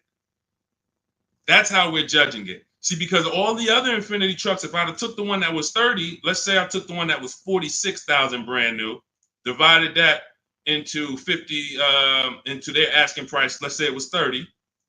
Okay, wait, hold on. 52,000, no, asking price divided into MSRP, which is 46, 65. That's only a 35% discount. That's only a 35% discount. See, this is the true value discount. This is something that's proprietary to Car From Home. We created this stuff. We didn't go and learn this. I didn't learn this from people. We brought this to the market. No one does these things. But now when we're looking at these cars that look seemingly similar asking price, once we know the new price, I could tell, okay, you're offering me a 35% discount from the new price. You're offering me 37%. The one I got offered me 42%. That's the biggest discount. Doesn't matter what the dealer's at. Oh, I don't want to negotiate. Or, hey, I got this fee. It's all about the true value discount, which is the discount from when it was new. And no man, I'm going to tell you, none of these marketplaces are going to do that. I'm going to tell you why they're not going to do it. They get paid to sell cars. Shout out to the people running the lights up, tapping the screen. Every time you hear something you like, just double tap the screen. Man, we killing it over here, man. Killing it. This is your money. This is your money. I can't care more about your money than you. If you care about your money, you're locked in. You're locked in. All I want is people writing me, sending me pictures, sending me emails. Deshone, man, look at this car. Look at what I paid for. I got 5 offers. This is what I chose. I had to drive an hour and a half to pick it up. I love those. Those emails make my day. Those emails make my day. All I want is more money in your family's household that you didn't have to spend. If other people are paying $700 a month to drive a car, I want you driving it for $500. If other people are getting a $2,000 discount, that's the average market value. I want you getting a $7,000 discount. That's it. I don't care about anything else. That's it. So everything we teach, I told you at the beginning of the stream, if you don't want to remember this, and you're like, Deshone, man, just give me the blueprint, because we're gonna go over a lot. We didn't even really go into leasing versus buying today. Like we haven't even, like, leasing versus buying. Those of you who are not keeping your cars 8 years, you're losing thousands and thousands of dollars not leasing. You're losing in depreciation and resale value. And, we have to take an entire segment and go over you were taught that. That wasn't a decision you made. Or you chose a bad lease. You knew you drove 15,000 miles a year, but you got 10,000. I've had people say that. Yeah, I knew I needed like 18, but I got 12. I said, if I go over, I'll just buy the car. Terrible. Terrible. Who taught you that? Who told you to buy a car that you went over miles on? When you lease, they give you what's called a residual value. That's what you could buy the car for at the end. That residual value is usually not a good price. In most cases, that's not a good price. That's a price that you could get a used car for, a better used car, lower miles, comparable car for less than that. But every now and then, the residual value is market value, and it's like, all right, I'll buy it. But it's based on it's based on, you told us you were going to drive 30,000 miles in 3 years. This buyout price is market value for a car with 30,000 miles. You could buy this car for 19 grand. We expect you to have 30,000 miles. You can buy it for 19 grand. You go and you put 50,000 miles on it and you buy it for 19 grand. Do y'all understand that? Do you understand that? Market assessment. We just helped a young lady that works with me buy her lease out. She has a beautiful GV80, and she went and she made sure there was nothing else that she wanted to replace it with. I told her, if you keep this vehicle 8 years, you win another 8 years. Because if you don't, I can show you that if you just shop for another below market lease, you'd save a lot more money and you'd have new cars over the next. So I said, don't buy this lease out and then go and replace it in 3 years. You're lost because you're going to spend a ton of money. You've been paying for this car for years. And then she said, no. She went out. She looked at all the competitors. She said, Deshone, I'm telling you, I just love this car. I'm going to buy this car and it's going to be my car. I'm going to baby it. Perfect. But I said, listen, one more thing you must do. I need you to go on the marketplaces. I need you to put in the specs of what comparable cars to yours are actually listed for. We can't see what they're selling for because it's not like houses. We don't have comps. But I need you to see what they're listed for because you cannot overpay for your own lease. She did it. She came back. She said all the cars that are listed for my buyout, I think her buyout was like 31,000. Every other GV80 was like, with comparable miles, was like 35, 30. So she was on the low side of it. She was on the low side of the market. I said, perfect. That's all. You're good. That's what matters. Because if you buy your lease out and you could have gotten a used version of that car for 31 and you paid 35 because you wanted to buy your own lease, you just overpaid by $4,000 to buy your own car. And you're not going to feel it now. Well, you'll feel it higher payment. But then when you go to replace that car and say, wait, how y'all only giving me 12,000? Well, because it wasn't worth 35. You overpaid for it. So this is how I dissect transactions. This is why anyone in New Jersey, anyone who's dealt with me, who knew me from the time I was with General Motors, and really when I got to Mercedes, that's when I really became an advisor. Any of my clients would tell you I've been this way. I control the car transaction for my clients. It's a financial conversation. Now, many of my clients did work on Wall Street. They helped me to understand a lot of things. So I had a lot of Wall Street people, and I would ask them questions. Listen, why are you not paying cash for this? And you could, though. Well, I use the bank's money for free. Y'all got 0% financing. Y'all got 0.99. I'm like, okay, it's measuring risk here. And so there were questions that I asked. How'd you end up upside down in this car? You've had it for 5 years already. Well, I leased it, then I bought it. Oh, so you leased it for 3 years, then you took out a loan for another 6 years. You've had the car 5 years, you still have negative equity. Let me start telling people not to buy their leases because this is what happens to them. So all of this is like, it's my unique experience that God brought me through that allowed me to shape how I teach and put this book together that has become a hit, that has helped hundreds and hundreds of people get to below market deals that I know of. We've delivered over 1,000, over 10,000 books now. So it's just, people, just use it.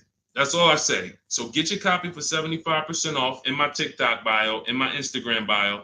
You won't pay the normal $97 price as long as you get there before the 30-minute timer hits 0. Click the picture of me, Instagram and TikTok. You'll see a website there. And then on YouTube and on Facebook, you guys have a comment check the comment section for your link for 75% off. But just get it. All I want to do is see people win. Our miles in the value calculator. We always shop our leases with 12,000 miles per year. Always 12,000 miles per year, because that's how we base it. Everything we do when we're judging a lease deal, Armchair, we're judging it based on the 1% rule, which is older than, I don't know when it was invented, but it was certainly around when I got into the car business. So The 1% lease rule was for super savvy people.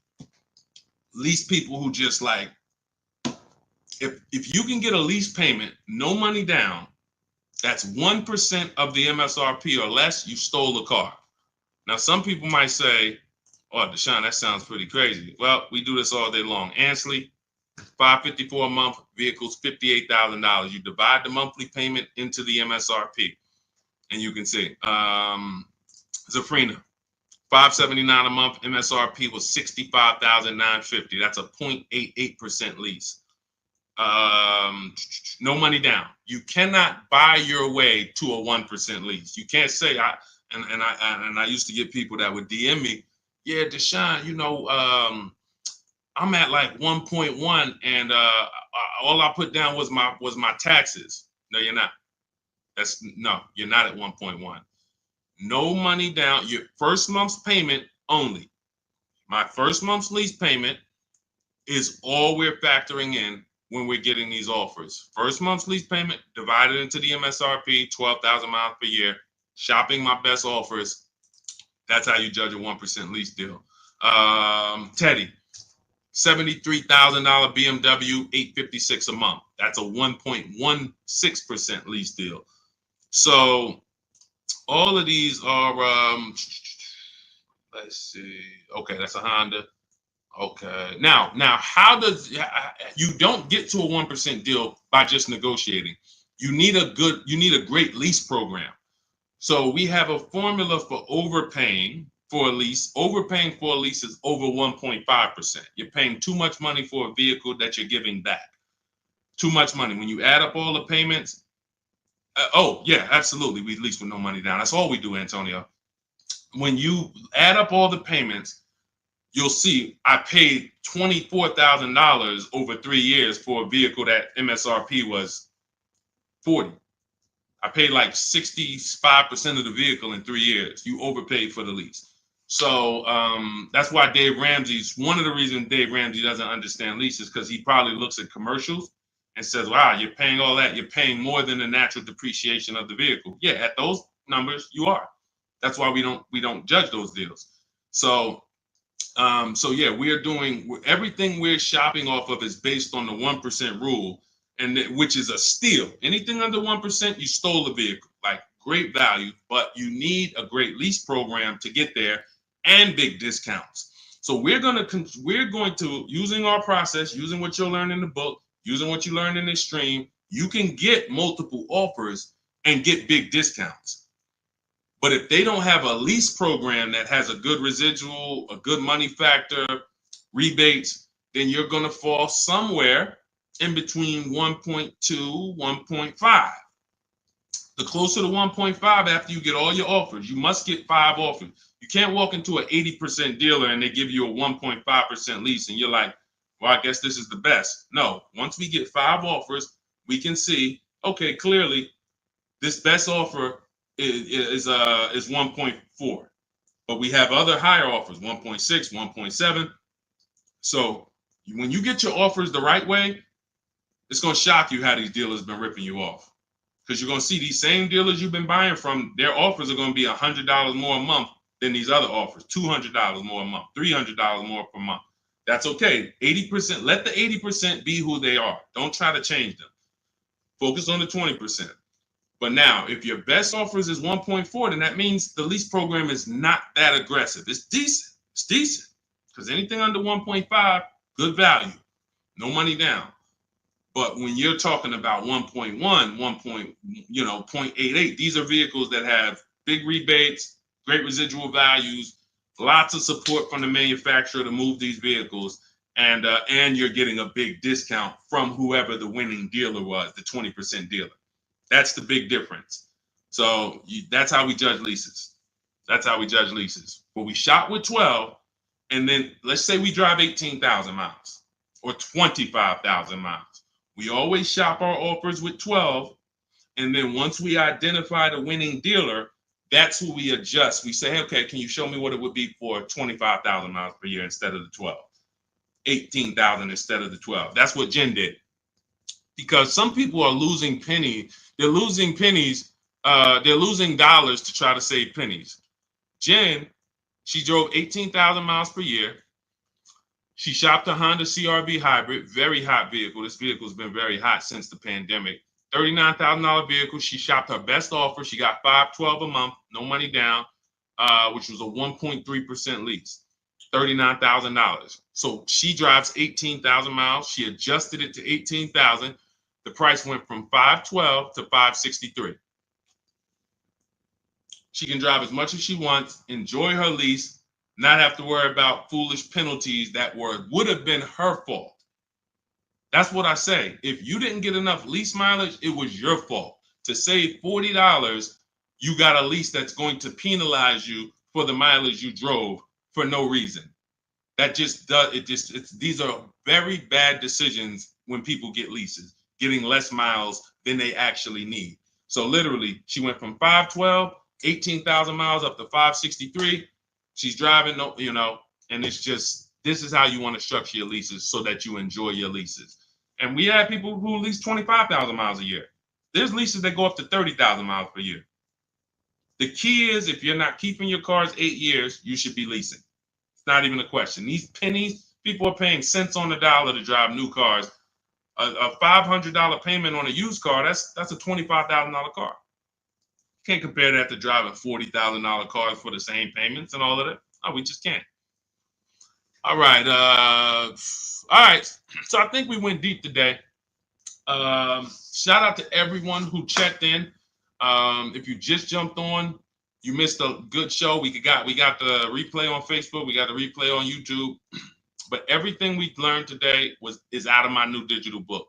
There's nothing that I freestyled except the part for Facebook Marketplace. That's the part that I did. That's my unique strategy. It's not in my book.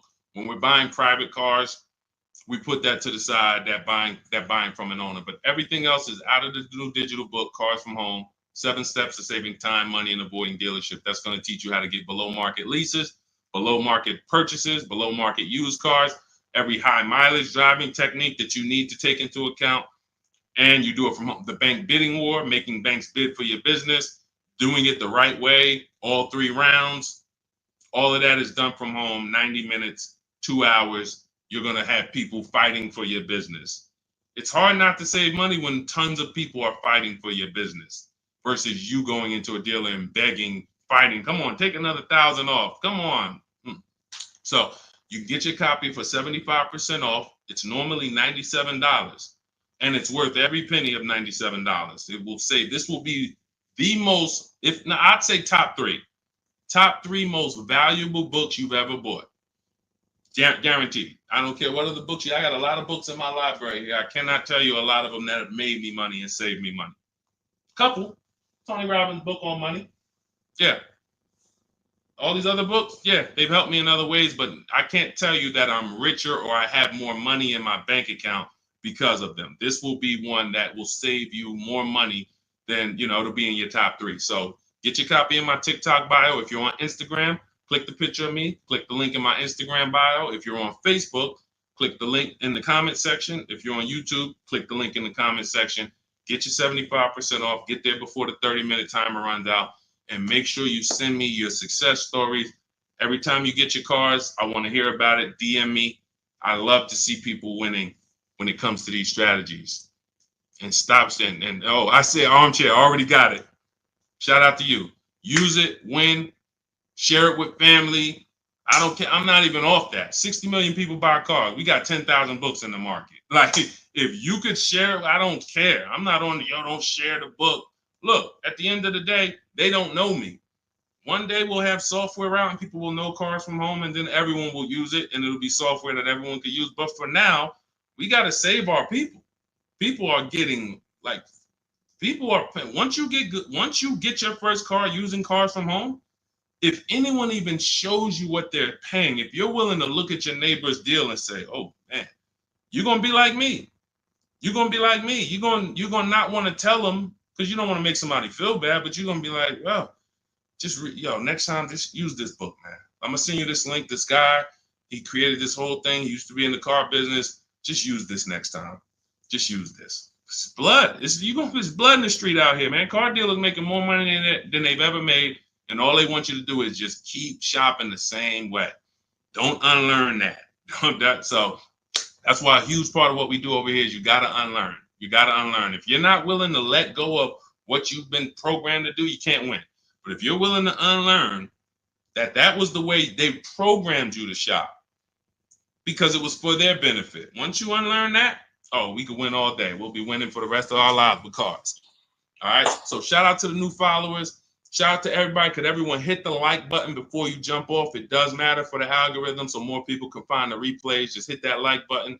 If you're on YouTube, share with a friend. We appreciate you. I'll see y'all in the next stream. You already know.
$91,000 So start typing your questions. Welcome, welcome, welcome. It is my pleasure. It is my pleasure to welcome everyone to Car Shopping Questions and Answers. I'm your host, Deshone the Auto Advisor. All we focus on doing here is making sure you have the online strategies necessary to get better car deals than everyone is getting out here. You may hear people saying there's no deals. There's tons of deals. When you know how to shop and know how to make deals compete, like we're about to be telling you how to do it, you're going to get deals much easier than you ever got them before. And you'll be wondering wondering why you weren't shopping like this in the beginning. So we had our first question coming from TikTok. I want everybody to start typing your questions, and we'll get through as many as we can. But if this is your first time on the live with me, I want you to type the number 1. Welcome to the first time people. If you've never been on a live with us before, we appreciate it. We don't waste time here. We get right to the business. Okay. So somebody asked, is it okay to buy a car with 91,000 miles? It's a 2021 Nissan Altima. First thing you want to do is find out if this vehicle is a good car, even with the mileage or without. There are vehicles out there that are bad cars, whether they've been taken care of or not. You want to go to Google and you want to type in 2021 Nissan Altima reliability. Skim the articles. Just the first page. Just take you no more than 5 minutes. 5 minutes will protect you against all types of mistakes, all types of cars breaking down. Because if the car is a bad car, it's in the DNA. It's in the DNA. There's nothing you can do. The first owners could have took care of it, maintained it, did all changes when they were supposed to. That car has a bad DNA, and this is how we find out. Go to Google, type in 2021. Always put the year 2021 Nissan Altima longevity. After you do reliability, you do longevity. Reliability is going to tell you what they're saying the first 3 years. Longevity is going to tell you what they say about the history of these cars. Now, what you may find out is 80, 90,000 miles, those cars have transmission problems. That's going to be a big deal. Doesn't matter if you see in the reports on Google, first page, these cars typically have transmission problems around 80, 90,000 miles. You're looking at one with 91,000 miles. Isn't that important? Yes or yes? Yes or yes? That's why we do these checks. So you want to make sure that. Now, after that, we narrow these things down based on title history, service records. These are the most important things you need to be looking for to make sure you're getting a quality car. We're not talking about pricing yet. Pricing means nothing if you got a bad car. You get what I'm saying? Who cares about, I got a good price on the car if the car is in the shop every 3 months? Who cares, I got a great price on this car. I paid less than everybody. It was a below market price, but it's breaking down on me every 6 months. So these are the steps we take to make sure we're not getting a bad car. longevity check, initial quality check on Google, and then we're narrowing our search down. These cars better have great title histories. We don't want rebuilt titles, salvage titles, frame damage titles. Now we move into service records. That's why we only do Carfax. Carfax is the only vehicle history report right now that shows you service records. You do not want to buy a vehicle that has gaps in service. Doesn't matter what they tell you. Oh, I changed it myself. I changed the brakes and oil myself. Sorry, not good enough for me. That shouldn't be good enough for you either. Because if you can't prove that they serviced that car, not only are you taking the risk, one day you're going to turn around and sell it, unless you drive it till the wheels fall off. But even then, you might sell it for $4,000, $5,000, $6,000, whatever. You don't have service records. That hurts your resale value. Versus getting a car that was serviced, taken care of. Thank you, Joe. Now you get it, you service it, take care of it. Now 7, 8, 10 years later, you're selling it to the third or fourth owner, and they can see service records from the moment the vehicle was bought. So these are the things, and this is everything I'm teaching is inside my new digital book. Some of you have Googled it. It's called Cars from Home. 7 Steps to Saving Time, Money, and Avoiding Dealerships. It's 5-star rated all over Goodreads. Thank you to everyone who's written a review about it or rated it. So you can see it. You can get your copy of the book for 75% off. That's my welcome offer. That's my book launch offer. 75% off for 30 minutes. You go to my TikTok bio, click the picture of me, go to my Instagram bio. You'll see a website. Get your 75% off, get your book, and then come back to the show.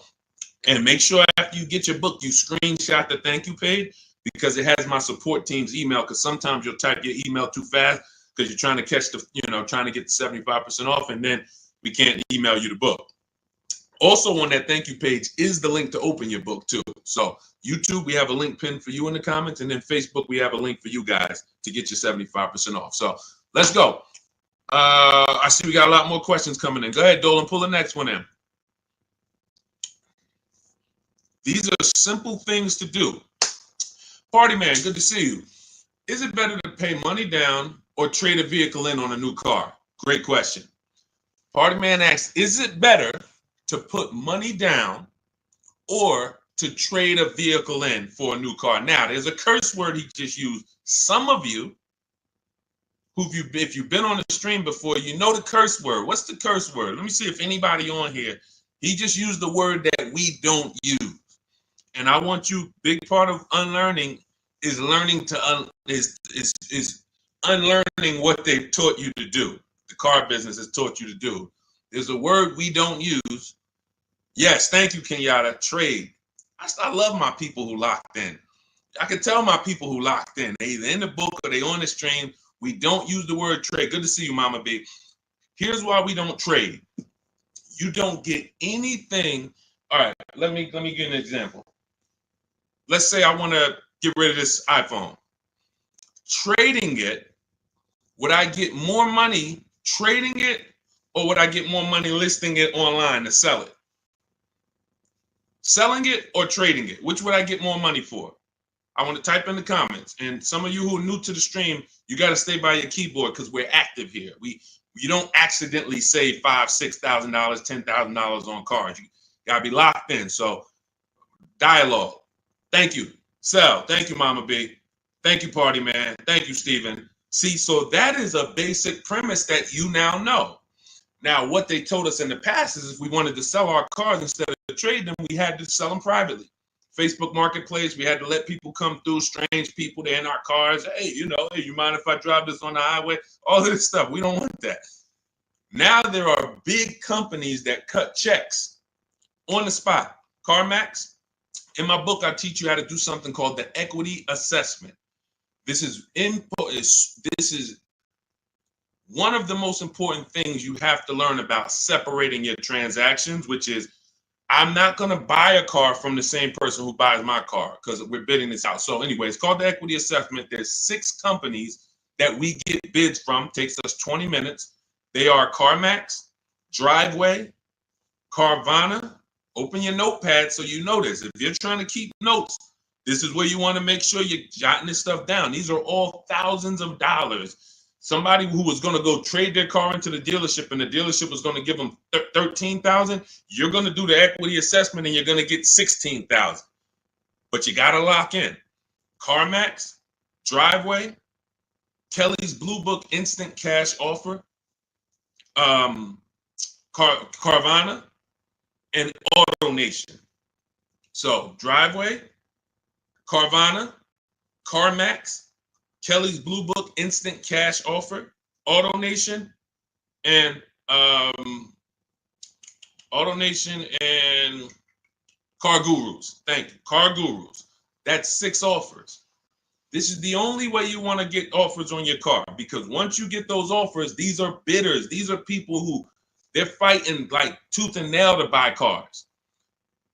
That's how you separate your transaction, because when you trade, what you're doing is you're letting the dealer already has, let's say this is the car you're buying. This is the car you're buying. This is your trade-in. There's wiggle room in both of these. Car you're buying, it might have 5-6 grand of wiggle room. Car you're trying to sell or trade, maybe they offer you 12, but they know that they could really pay you 14, but they're going to start out at 12. So they got $2,000 over here, 14 over here. Not to mention that another buyer, their best offer might be, all right, we could only pay 14 for this car.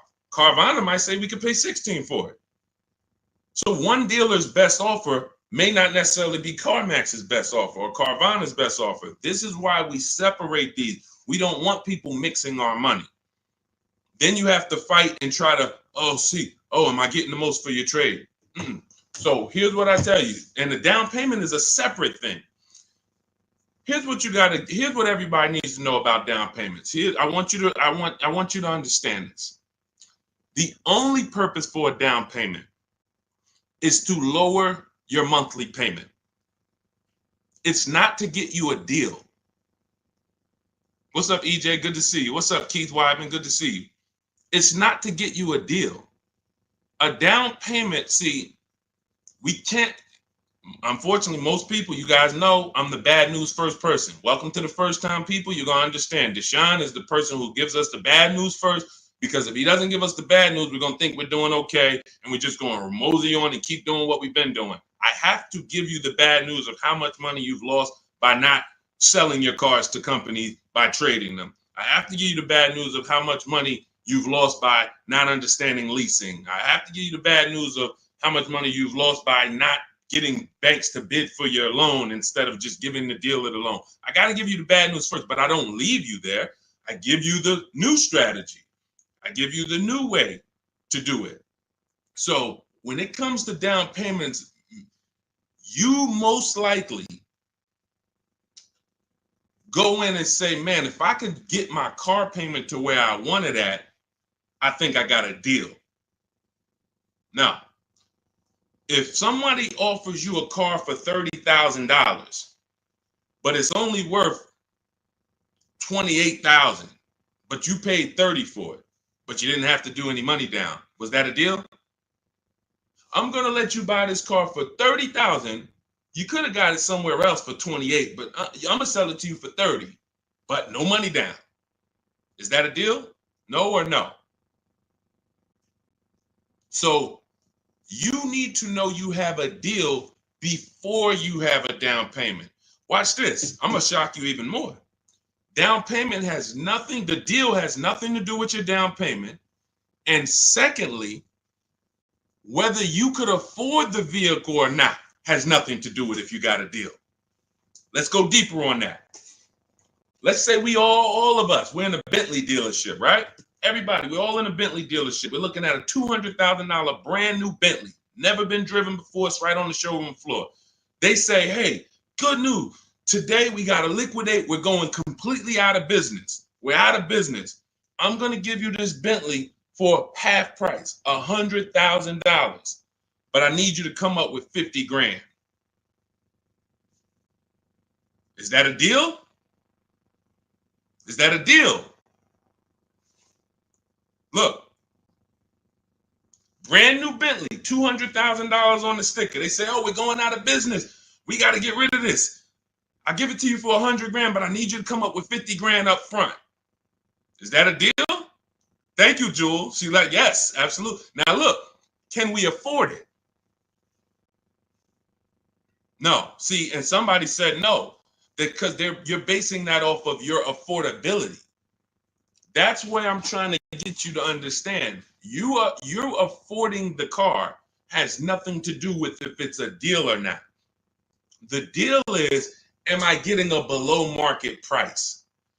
Is this dealer selling me this used car lower than any other Honda Civic that I could have found? Is this dealer selling me this Ford Explorer lower than any other Ford Explorer? Is this a below market deal?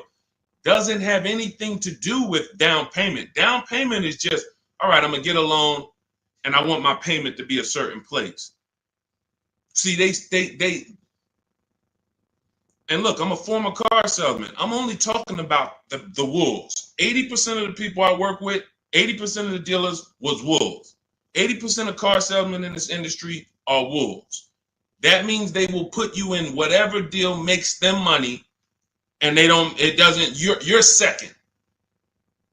The 20% though are the good people. You don't want to, what they do to you is make you think that if I get your payment to where you want it at, you should be happy. You got a deal. What I'm telling you is now, what's your action steps from now on? You're going to separate your who you buy your car from who you sell your old car to. And you're going to separate where you get your loan from who you buy your car from. These are three separate transactions. So what you just said, Party Man, to wrap up your question, you're asking, and you didn't realize this, you're asking about three transactions. You say, is it better to put money down or trade in a vehicle? Money down, that's between you and your bank. That's between you and who you're getting your loan from. You and the credit union who's giving you the loan.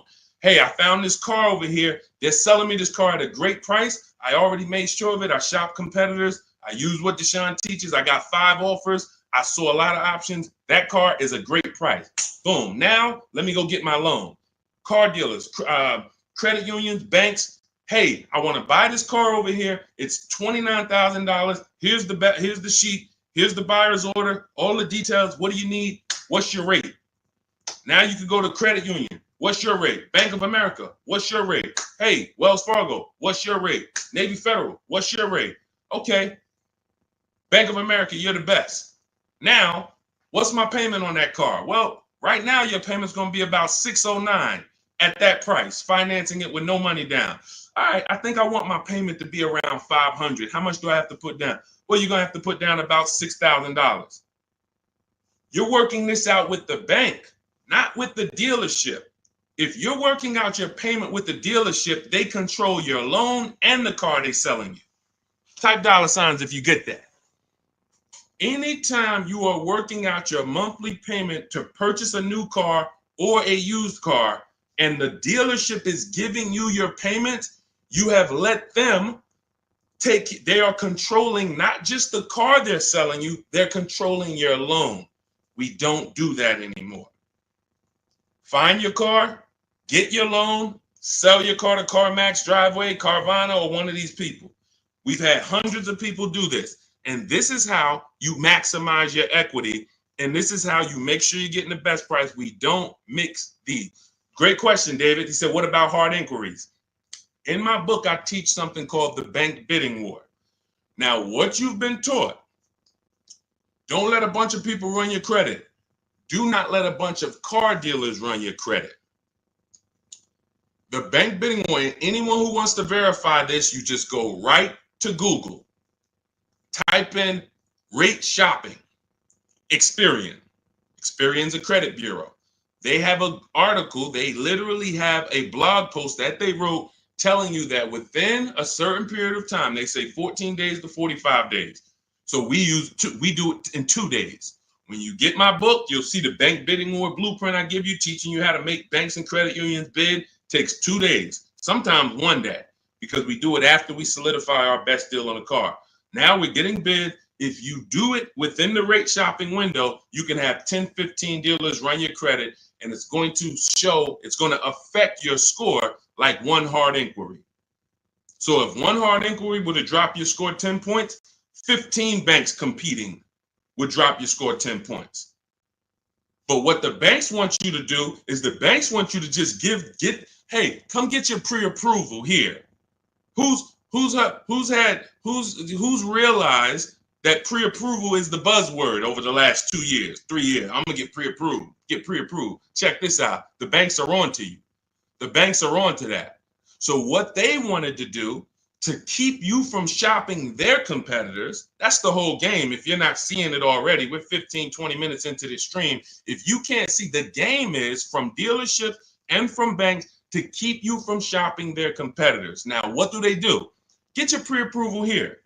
Now, they used to offer pre-approvals with a soft pull, but now they're like, you know what? Let's start locking the people in. They do a hard pull pre-approval. Now what they give you is a check to go and shop, but you have a hard pull on your credit, which means you've already started the rate shopping window, and the pre-approval has what on it? An expiration date. What happens when that pre-approval expires?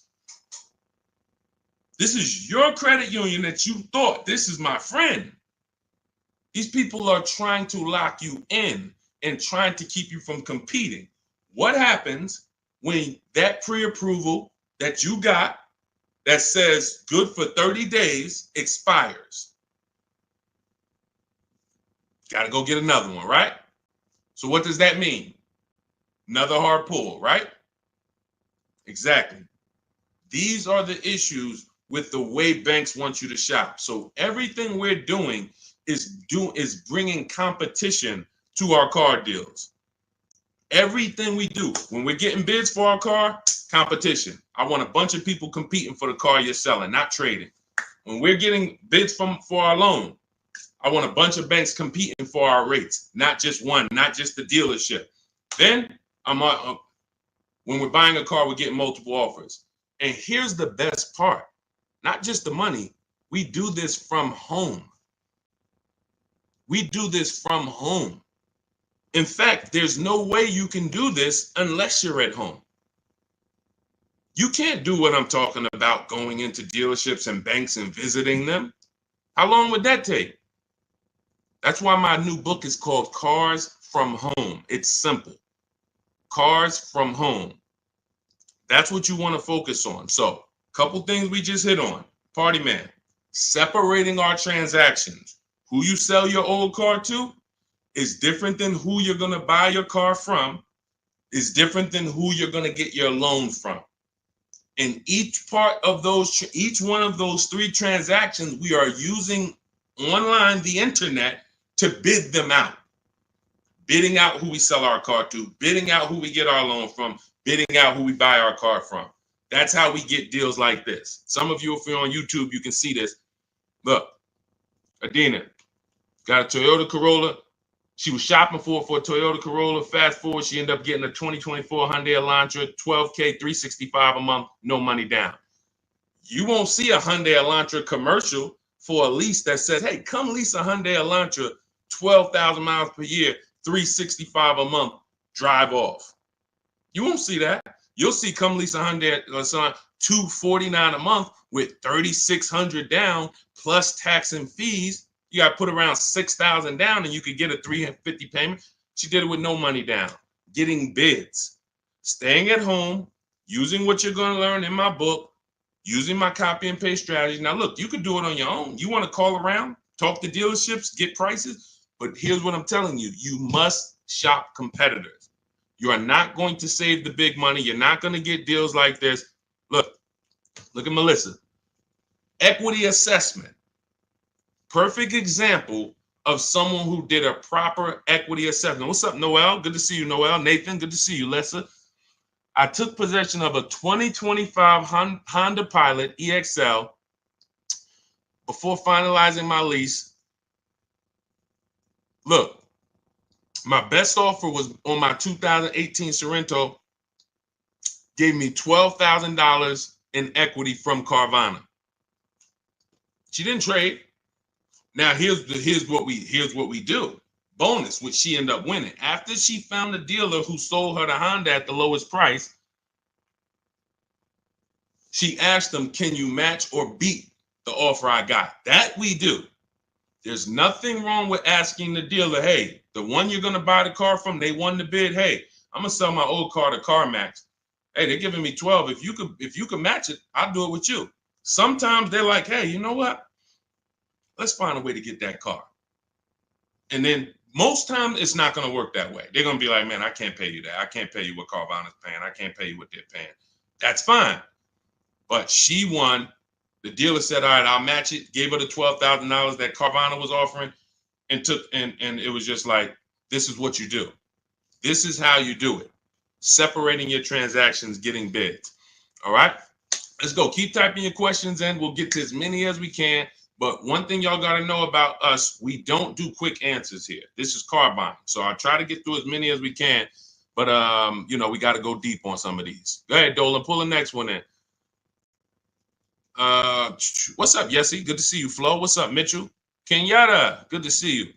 Do previous book buyers get an update? Everybody who gets a book gets an update every time I update the book. And I've updated the book probably 5 times since I wrote it, because we get new websites that come in. We get websites that go out of business.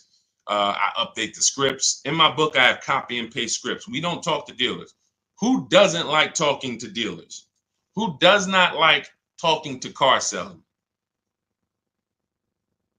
Let me say, I might have a bunch of people on here who love it. Deshaun, I love talking to car salesmen. It's my thing. I get a thrill out of it. We get people. Listen, when I was in the dealership, it was people every now and then. They'd like popping in the dealership. Every 3 weeks, they're back. "Hey, let's talk again." It's like, what? You like this? The people like that. All right. For those of you, Clarissa, I see you. Mrs. Dixon, I see you. Kanisha, I see you. If you don't like talking to car salesmen, type me. Let us know. Look, somebody said, "I hate it." Look, Valerie, hate it.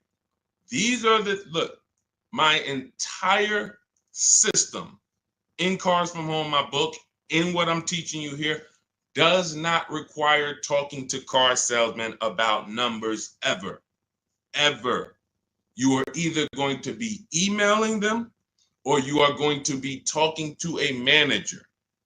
The only time we are talking to car salesmen is when we are there for our test drive.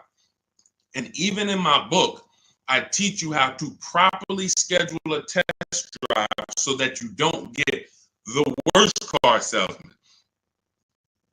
Who's ever had a salesman that they talk to on the phone? "Hey, I'm coming to drive a Toyota Camry, the XLE. You got one?" "Yeah, yeah." You got the wrong dude. No professional says boss. I'm just telling you. I know this. I know this industry. If you get a dude like, "Yeah, boss, I got you," wrong dude. In my book, I find out, schedule it with him. And some of you know, they're laughing because you know I'm right. Very hard to get great service from a guy who calls you boss. Females are like, "Yeah, man, I'm guy calling me boss. I'm a woman." It doesn't matter. You don't call anyone boss. My name is this. So anyway, when you schedule your test drive with someone who's reliable and dependable, you get there, car's ready. What do you mean we don't talk numbers there? Never. I'm shopping. In my book, you learn something called shopping, not buying. We don't mix those. You've been taught. See, you go out, "Hey, I'm shopping," deciding what you want. I'm looking at options. I'm test driving. I'm exploring. This is what shopping is.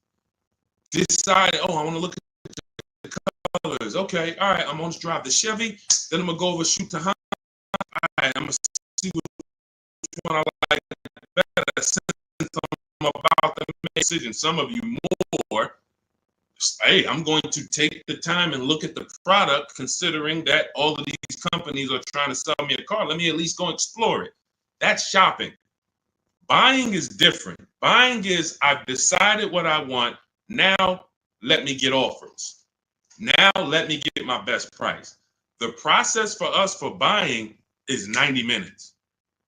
Online, used cars, everything we teach you in Cars from Home, everything you're going to learn in any of my videos is about a 90-minute process. We are not doing the things that take time. We're not in dealership. You never saw me make a video and say, well, after you've been at the dealership for your 6 hours, this is what you do. You get up and walk away and tell them, hey, you guys are wasting my time. Get up and walk, and you will never hear me say that because I don't do that. All of my cars, I've had 6 leases, probably 4 cars I bought in my adult life. The last 4 of them have been from my house because that's where your leverage is. Your control, your ability to make dealers bid is all from your home. That's where the control is. The minute you step into a dealer and you start talking numbers, you could be talking to an 80% dealer. Doesn't matter how much you negotiate, they're not going below a certain price. That's why everything we teach is the Cars from Home mindset. And the way you're going to win, you got to unlearn the old way. That's why I represent this brand. First thing you got to do if you're going to win with me is you got to unlearn. You got to unlearn. Everything they taught you about car buying, leave that at the door. Trust us, and you'll get the results. Go ahead, Dolan. But yeah, everyone who gets the book gets free updates. Anything new that happens, I just update it. As soon as you open a new file, you'll see, oh, this is a new book. Oh, this website's going. Oh, this website's added. Okay, first-time viewer, welcome. Good to see you. Is leasing a car a bad idea? Pros and cons. Oh, great question. Who's interested in finally, once and for all, knowing when you should lease and when you should buy? Type me. This is a great question. He said, first-time viewer, is leasing a car a bad idea? Pros or cons? Who's heard? Okay, I see a lot of you. Who's heard leasing? First of all, everybody, because this is about to get very deep. Can y'all keep tapping the screen on TikTok? Keep running the likes up. This is a big deal. Most of you have been taught, because I know I was in the dealership 14 years. I know you were taught never lease cars. In fact, you got big influencers that got big voices that say never lease a car. Everybody on Instagram, everybody on Facebook who shares, could you hit that paper plane or hit that arrow and share this with your friend? Because your friend is about to actually go and make a bad decision. You don't even know. God, I didn't even know you was buying a car. Well, listen, did you follow this guy, Deshone? He talks all of this stuff. Well, you didn't share him with me. I didn't know about him. Now look, this is what I'm paying. So share this with your best friend. Hit the share button because we're gonna go deep on this. So this is step 1.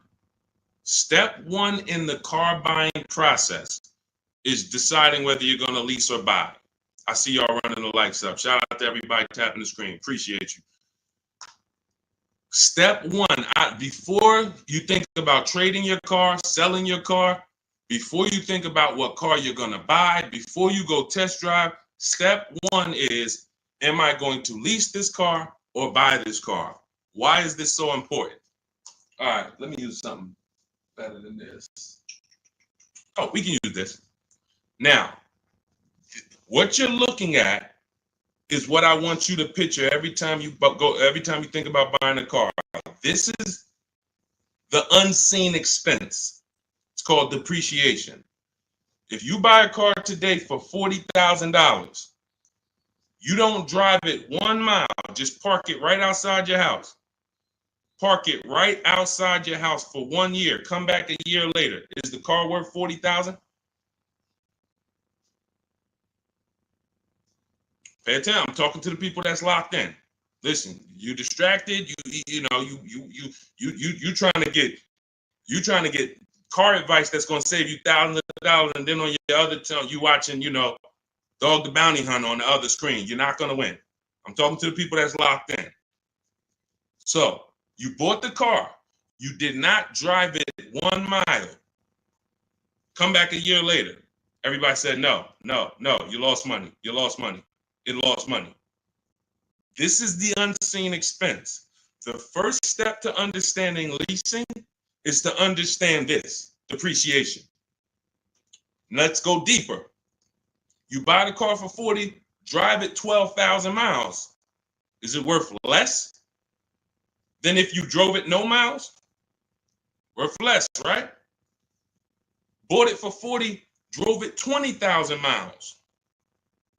Worth even less, right? This is the depreciation curve. One of the biggest myths you'll hear people say about leasing is, I don't want to lease because I don't want to pay for the mileage. What you just learned in the last 20 seconds is, whether you lease or buy, you pay for the mileage, correct? From now on, this is step one. This is why you cannot get, and I want to be clear here, you cannot get a great deal if you buy a car, but you should have leased. You cannot get a great deal. And I'm going to explain that. Before we wrap, I'm going to wrap with that and showing you why. I don't care how much they sold you the car for, how much discount you got. If you should have leased, but you purchased, you cannot get a good deal. Your deal structure is wrong. You built the house on the wrong foundation. So now, who has a car in their driveway that they've had more than 8 years? I want you to type the number of years you've had the car into the chat. Only if you had it more than 8 years, not 5, not 4, more than 8 years. All right, Miss Dixon, just got my book. You use it. Congratulations. Use it. Way to go. Now, anyone who's had a car more than 8 years, type the number of years you've had the vehicle in your driveway. Okay, 19. I see you, Antonio. Serafina, I see you, 11. Valerie, I see you, 11. Okay, Miss Bells, I see you, 14. Nicole, I see you, 12. Okay, so all of you who had this, your depreciation curve, watch this. It looks like this. It looks like this. See, when you first get your car, you're losing value by the thousands. Every year you're losing thousands. But the longer you keep the car, depreciation looks like this. So some of you right now, you could go sell your car for $5,000, but a year later, a year from now, you can sell the car for $5,000 or $4,800. My dad's about to sell his truck. It's been worth $5,000 for the last 3 years. Well, during COVID, it was worth more. He could have got more for it, but for the last 2 years, that car has been worth about $5,000. Depreciation, he's beat it. How do you beat depreciation? 2 ways. Long-term ownership. In my book, I teach you the first step you're doing is asking yourself how many years you're keeping the car. I'm teaching you the 8-year rule. The 8-year rule says this: if you're not buying a car to keep it for at least 8 years, you should be shopping for a below market lease, not a regular lease, not these leases you see on the commercials. Those are not deals. Deals are not advertised to thousands of people. Deals are when the dealer doesn't want to make the deal, but he's signing it just because I need to sell this car. It's reluctant. Don't send more people in to pay these prices, but here, I'll do this for you. Don't tell anyone else. That's a deal. When you see a commercial, hey, everyone, 10,000 of you, come get this car for this price. That's not a deal. Not advertising this. So let's get back to this now. So now, here's where you are losing. In the 2-year, 3-year, 4-year, those of you who buy your cars, trade them in 3 years, you're losing. You're replacing a depreciating asset and when it's losing the most value. You buy it for 40, 2 years later, it's worth 28. All right, let me get out of this thing. You lost. You buy it for 40, 4 years later, it's worth 16, 18. Oh, let me get out of this.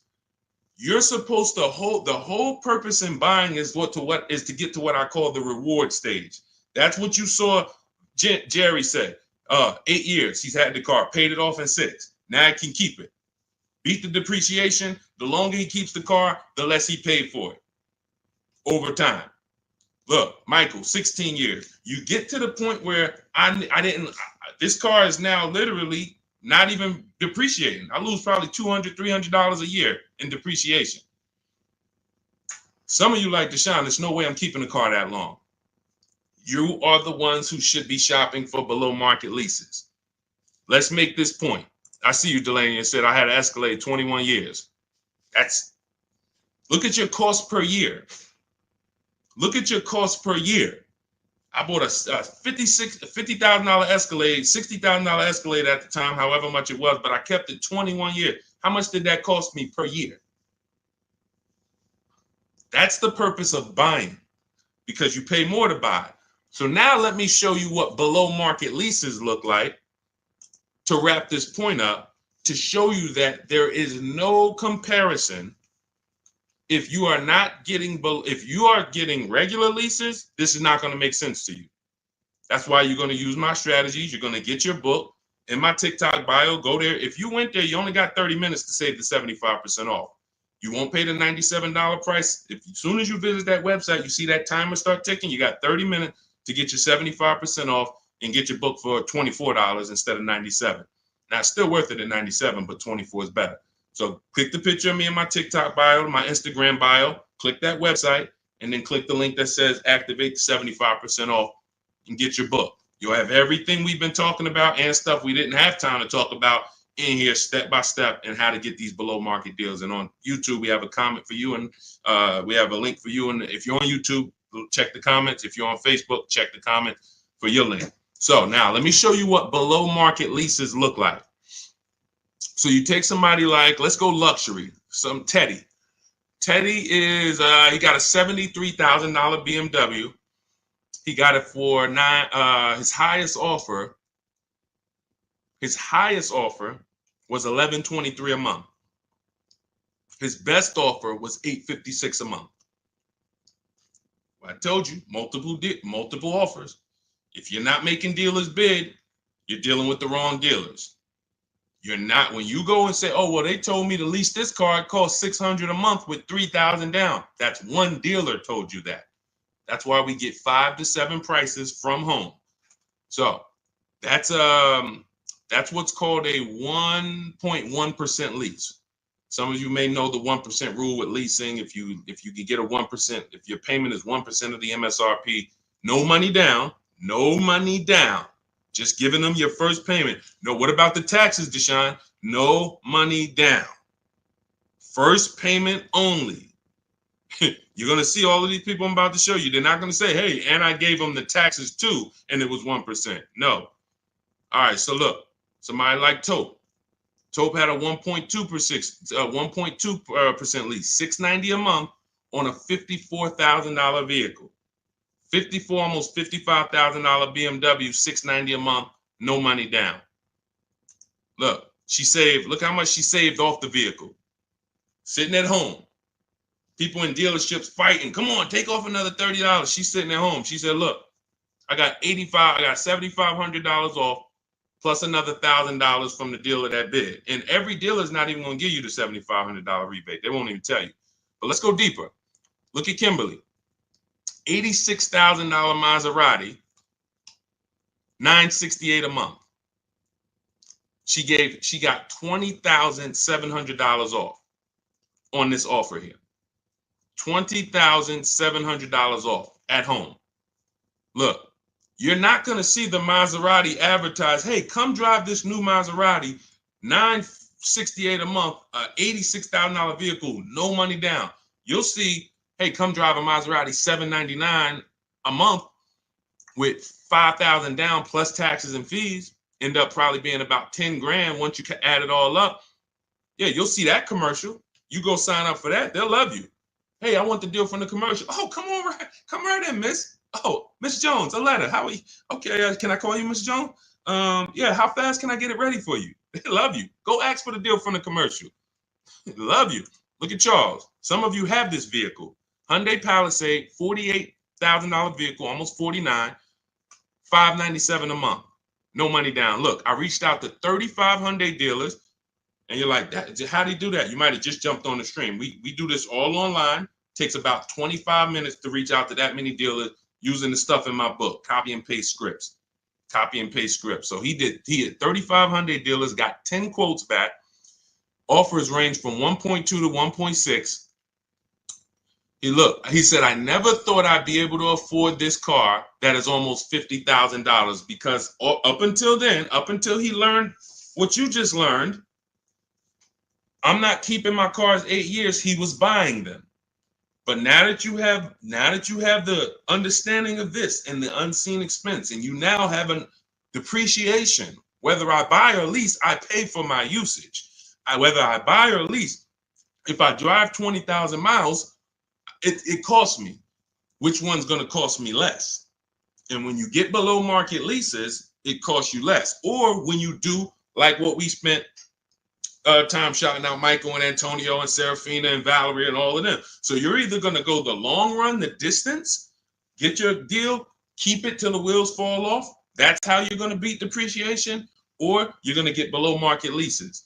But now, $48,000 vehicle, $597 a month, a $50,000 vehicle. This would normally, and let me ask you guys this. Some of you know, every $5,000 on a car loan is about how much per month? So we can show everyone who doesn't know this how much if he had bought this car, and this is the reason why he said, I never thought I'd even be able to drive this car. Every $5,000 per month on a loan, on a vehicle, is about how much per month? Let's see if anybody's tapped in. Every $5,000. Thank you. Yep, you got it, Zully. $100, $100. Great job, Clarissa. Shout out to the people that's tapped in. I love the people. I love when y'all show me, man. Look, Deshone, I'm tapped in, man. I don't care about anybody else, man. I'm watching my money. I gotta pay attention to this stuff. Yep. Thank you, Aletta. $100. The Bush, $100. So now this is how, when you look at a $10,000 car, you should think $200 a month. $20,000 car, $400 a month. $50,000 car, okay, that's $1,000 a month on a 5-year loan. That's what should come into your head. That doesn't mean, hey, I might be able to get 5,000 off of it. I might be able to get 8,000 off of it with my best deal. I might be able to get 10,000 off. That has nothing to do with it. I'm talking about just when you look at the car and you say, okay, around about how much is that going to cost me? 50,000. That's about $1,000 a month. 5-year loan. 6-year loan, yeah, all right, it'll be a little less, but we don't go longer than 6. And when you go in, and some of you, you've done this, you go in and you look at that $50,000 car and you say, man, get me the 600. Can you give me the 600 a month? Yo, okay. And next thing you know, you're in a 9-year loan and you don't know how you ended up in a 9-year loans because you went in saying, hey, get me the 600 a month, not knowing that car is $1,000 a month. So this is why we have. So going back to Charles' Palisade deal, that Palisade with no money down would have cost him $1,000 a month, 5-year loan. If he stretched it out to a 6-year loan, maybe it cost him $920. Not he's paying $597. What's better coming out of your bank account every month? $597 or $900? Imagine pulling up to someone, you're Charles, right? You pull up in your brand new Hyundai Palisade, they pull up right next to you in the same Palisade. Both of you did 2 no money down deals, and you look at each other and say, oh man, we got the same truck. Yeah, man, I just got mine. Oh man, how much you paying? Yeah, man, I know this expensive. You know it. You know this expensive, man. Yeah, I'm right about. I'm close to $1,000 on it, but I no money down though. No money down. How much you paying? Oh no, I'm paying $597 for this. Oh, you had to put a lot of money down. No, I didn't put no money down. Wait, how you get that? Oh, I leased this. I drive it for 3 years. Give them it back. Go get something else. Oh, see, but see. You know, after 6 years, I'm gonna own this. And man, I gotta laugh because this is I gotta laugh to not cry about. This is what people do. This is what I'm trying to get people to understand about leasing. All these people that told y'all don't lease, they cost y'all money. They got y'all driving these older cars or these cars that are super expensive because you just thought, man, I had to buy the whole car. You done put 10 grand down, 15 grand down. And you're like, man, all right. And here's the thing. It wouldn't be bad if you were keeping the car 8 years. Because after a while, you get to this point, you kept the car, the depreciation cools off. You're like, okay, I kept the car long enough. Let me go and sell it and let me get something else. 8 years is the minimum. But the problem is when people pay those, that dude is like, yo, I'm paying $1,000 a month to drive this Palisade. Okay, but I'm gonna own it after 6 years. But then about year 4, what happens? What happens when he has it about 4 years? About 4. Look, the warranty done expired. Now something done went off on the thing. This is not people who are what we call keepers. These aren't people like Valerie and like the people we shouted out. These are I'm talking to you that are stuck in the middle. You know you don't keep cars 8 years, but you go in and you buy them. You take out 6-year loans like you plan on paying them off, or like you plan on doesn't matter. You are losing in depreciation because you keep the car, you buy the car here, as soon, right before the depreciation starts to cool off, you go and flip it and go do it again with a whole nother car. Pay a whole, let me ride that wave again. Okay, perfect. Oh, that was no fun. High payment. Let's go get another one.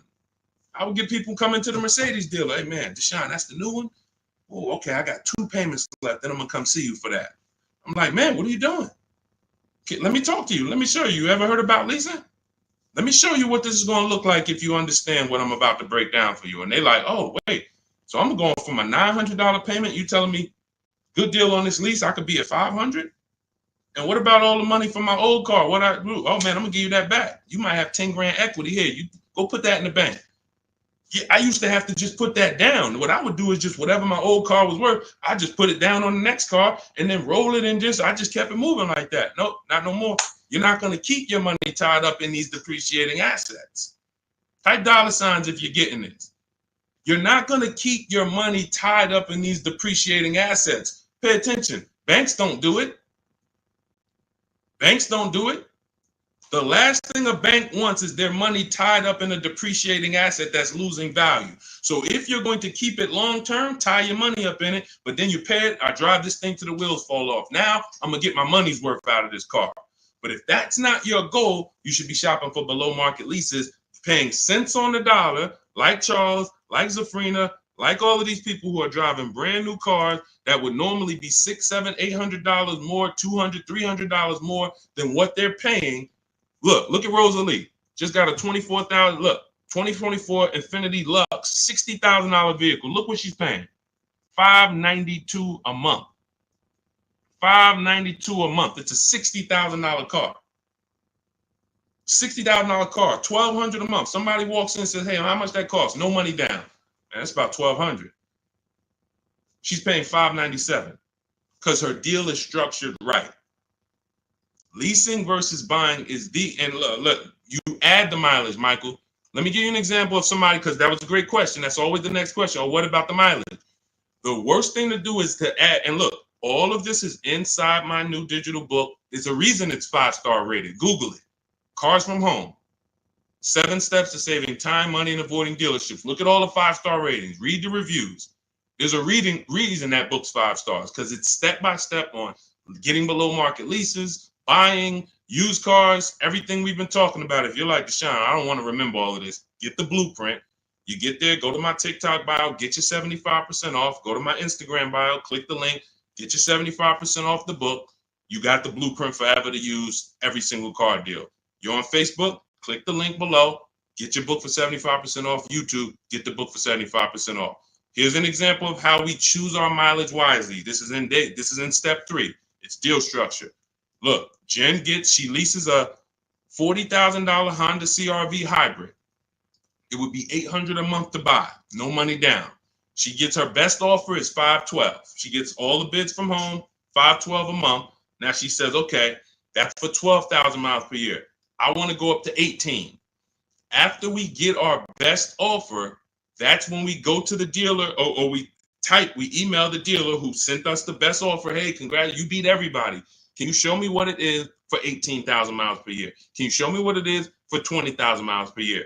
She bumped her payment up. They said, okay, Jen, if you go from 12 to 18, you go from $512 a month to $563 a month.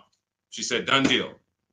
$40 more, $45 more. I get to drive as much as I need to drive for $45 more per month, instead of me taking 12 like some people do. Oh, Deshone, I'm 7,000 miles over on my lease mileage. What should I do? Why did you take a 12,000 mile a year lease? You know you don't drive 12. To save $40? Now what's going to happen is you go over by 7,000 miles and you're taxed 25 cents per mile. It's going to cost you way more than you would have spent just getting it up front. Part of having a great lease experience is choosing your mileage wisely. We take that very seriously. We don't mess around and we don't do that. And because some people blame the lease, man, I'm not leasing again, man. I leased and I just got all these penalties for the miles. You chose the mileage. You picked the mileage. Don't blame the lease. The lease is an inanimate object. You told them, give me $10,000 a year, knowing you drive 15. Why? To save $40? Now you got a bad lease experience. You could have had a brand new car, great experience, always under warranty. If you would have just did what Jen did, adjust my mileage, give me what I need. So this is how you do it. There's no way you can get a great deal if you purchase, but you should have leased. It's no way. The numbers are so far apart. It's no way. We just broke down. Somebody pulls up in a $1,000 payment compared to somebody with a below market lease. It's a $550 payment. We are so far apart. It's going to take you years to catch up to me because I'm saving $400 a month less than you. That means next month I'm up $800 on you. 3 months I'm up $1,200 on you. If my payment for the same car is $400 a month less than you because you decided to buy and I'm leasing and we're driving the same car, $400 times 12 times 4, $4,800 a year is in my bank account and it's in your car. And we have the same car. Deal structure. So we already hit on, if you just jumped on, we are very big on helping you get to where you need to be. You're either going to be a long-term person. We shouted out all the long-term people. Thank you to everyone who participated. Y'all helped us prove the point. And you can mix it up. One car you might buy, hey, my wife loves keeping cars. We're going to buy her car, keep it for 9, 10, 12 years. But hey, my husband, he doesn't really keep cars more than 6 years. We're going to lease his. You can mix it up. But you need to know when to pull these things out your tool belt. It's beautiful. And we don't buy leases at the end. Muzz, we don't buy leases at the end because all you're doing when you're buying a lease is buying a used car. That's it. So when you're buying your lease, you're buying a used car. You're making a decision. I'm going to buy a used car. The only difference is it's my car. That's it. There's no difference. You can overspend for your lease. There's tons of people who buy their own leases. They never even check the market to see that the price they're buying that lease for is not worth it. The $19,000 they're buying that lease for, the $24,000, whatever, they didn't even do a market analysis to see, wait, this is not even a good price to buy this car at. But what you're doing when you're buying your lease is saying, I'm going to buy a used car. Instead of leasing and driving new cars, I'm going to buy a used car. And if you're going to keep it another 8 years, God bless you. Do it. If you're not keeping it another 8 years, you are throwing money out the window because you're going to lose on depreciation. And let me end with this is big. The only people I know that will come into the Mercedes dealer and I look at them and they'd be like, okay, I want to switch this car out. And I look at it and I can see it's not too old. Say, all right, what year is that? Okay, so it's about 5 years old. Yeah, okay. How long have you had it? So I had it since it was new. Now, if somebody said to you, everybody, I want you to answer this. If you saw somebody come in and they had a car, was about 5 years old, and they said they've had it since it was brand new, would you think that car is almost paid off or paid off? Somebody comes in, you see they got a 5-year-old car. You ask them how long they had it. They say, since it was new. Okay, you've had it 5 years. Shouldn't that car either be paid off or almost paid off? Thank you, Antonio. Yep, thank you. Now check this out. These are the only people this happens to. So I could already tell when a person will walk into the dealership, they don't understand leasing because you're already in here replacing a car that you've only had for 5 years. I'm going to show you how, had you leased that car, you'd have thousands more in your bank account right now. And that's what I'm going to transition. That's what Melissa did. When you saw her say, hey, I leased and then I sold my Kia Sportage, she learned the 8-year rule. Step 1 in my book. I don't keep cars 8 years. I'm going to lease. She sold her old car, did the equity assessment, made $12,000, put it in her bank account, leased her new car, no money out of pocket. This is the same thing I'm about to tell this person. But I need to find out how much they owe on that car. Again, we all agreed the car should almost be paid off or paid off. So once we get to the nitty gritty and we're talking numbers, I'm like, okay, so you know how much you owe on this? First bad sign. Nah, I haven't checked. Okay, that's a problem. But it also could be a good problem. It could be, hey, I haven't checked. I've just been paying it, man. I might owe like another $5,000. Okay, no problem. We'll call the bank. We'll see. I have the used car manager look at the car. I'm like, okay, I'm going to tell this person about leasing because they obviously, I asked them, they're not going to keep the next car more than 8 years. They're going to do the same thing. Perfect. We ought to plan, make the customer happy. They're going to love it. They're going to love the low payment. They're going to get the car they want, hundreds less than they thought. This is going to be great. Big check coming back to them. Beautiful. Used car manager says, all right, that car is probably worth about 18. Perfect. I go back to the customer. He doesn't know what he are. Calls the bank. Hey, yeah, I'm calling for Mr. Johnson here. I need the payoff on his 2019 whatever. Okay, yes, the payoff is $19,100. 19,000? What do you mean?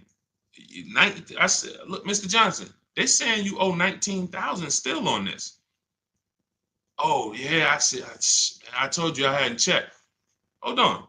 Didn't you tell me you bought this? You bought this new? You had it since it was new? You've had it 5 years? Yeah. Oh, but you know what? I had leased it for 3 years and then I bought it at the end of the lease.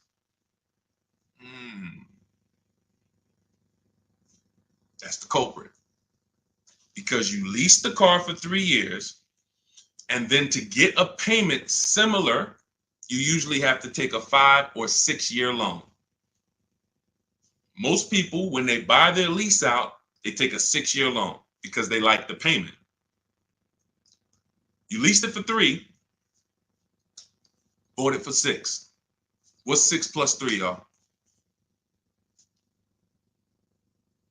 This is why, Muzz, I want you to remember this story for the rest of your life. When somebody says to you, or when you think about buying your lease out, remember this story.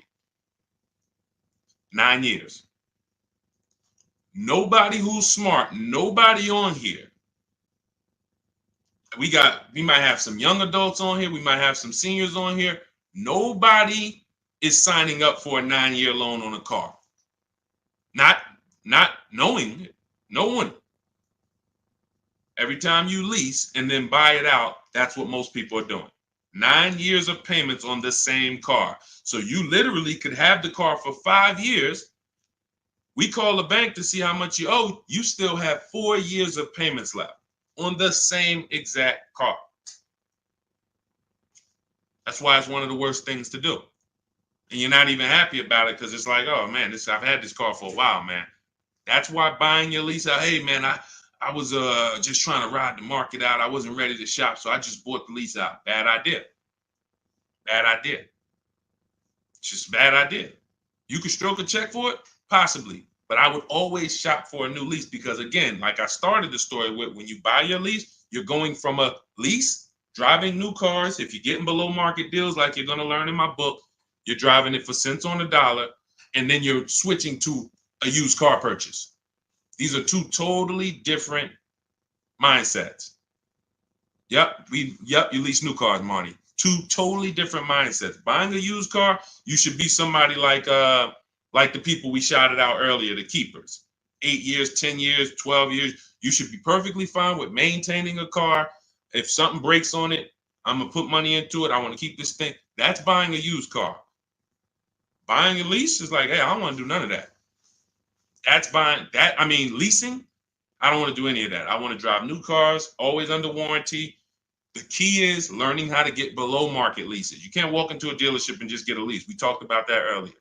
So that is the deal. Leasing is for people who do not keep their cars more than 8 years. Buying is for people who keep their cars more than 8 years. It's no in between. The people in between, you lose everything. You buy your cars, take out 6-year loans, trade them in. Losing. Never forget this again. Buy your cars, 5 years, trade them in. You're on a roller coaster to hell. Depreciation, killing you. You're never happy with what your car is worth. Man, I put all this money in, that's all y'all giving me? Depreciation. You buy your leases out. You're stuck in the middle. So get to one side or the other. And you must do this first, because as I said, if you buy, but you should have leased, you lost. That's why in step 1 of my book, there's 7 steps. Step 7 is delivery. So some of you who have my book, you should not be at step 7, and I'm about to congratulate you, and you have not done the steps to get to delivery. That book is meant to walk you from home to your delivery of your below market deal. Step 1 is the most important question. How many years are you keeping the next car? What we're saying, AKA, how are we going to beat depreciation? If you say, Deshone, 10 years. All right, we're going to beat depreciation with long-term ownership. Deshone, 3 years. All right, we're going to beat depreciation with a short-term, with a below market lease. The depreciation question is the first question because we're buying a depreciating asset. It's nothing more important than that. Deal on the right foundation. Some of you who are about to start leasing was like, Deshone, man, I was taught for years, never lease. 20, 30 years, never lease. You're going to make some of your best deals and be your most happy because you should have been leasing 15 years ago, but you listened to bad advice that they never broke down numbers. They never talked about depreciation. They never showed you anything. And they just said, never lease. It's like renting. And you believed it. So it's partially your fault. You believed it. You didn't verify. But there was no one to break down the numbers. I love math, and I've done thousands of transactions. I love breaking down the numbers to show you. All of you who are on here can see. You saw all of those below market lease deals. Buying those cars are nowhere close. Even if you bought a pre-owned version, nowhere close to what these people are paying. So that is the key. All right.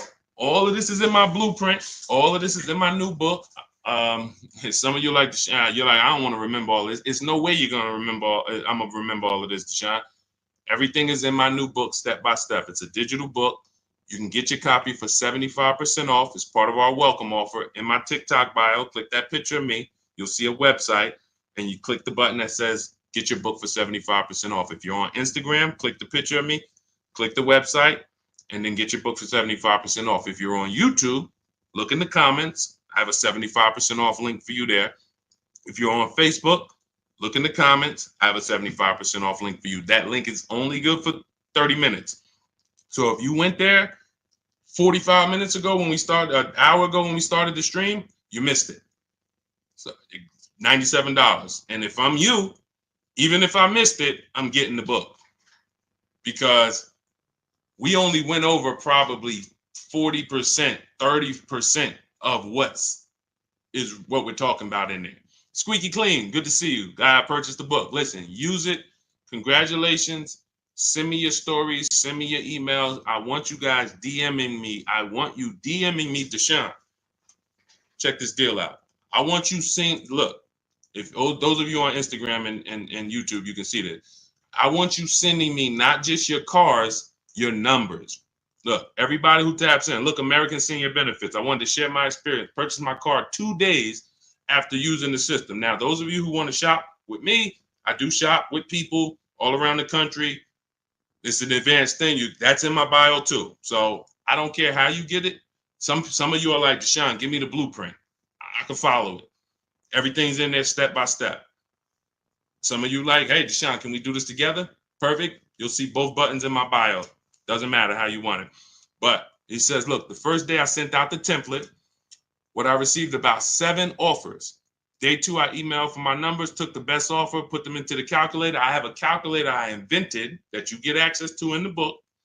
All of you get access to all. I probably have 5 calculators in the book that I've invented. You'll never find them anywhere else. Can't Google them. These are calculators that I literally wrote the code for that we use.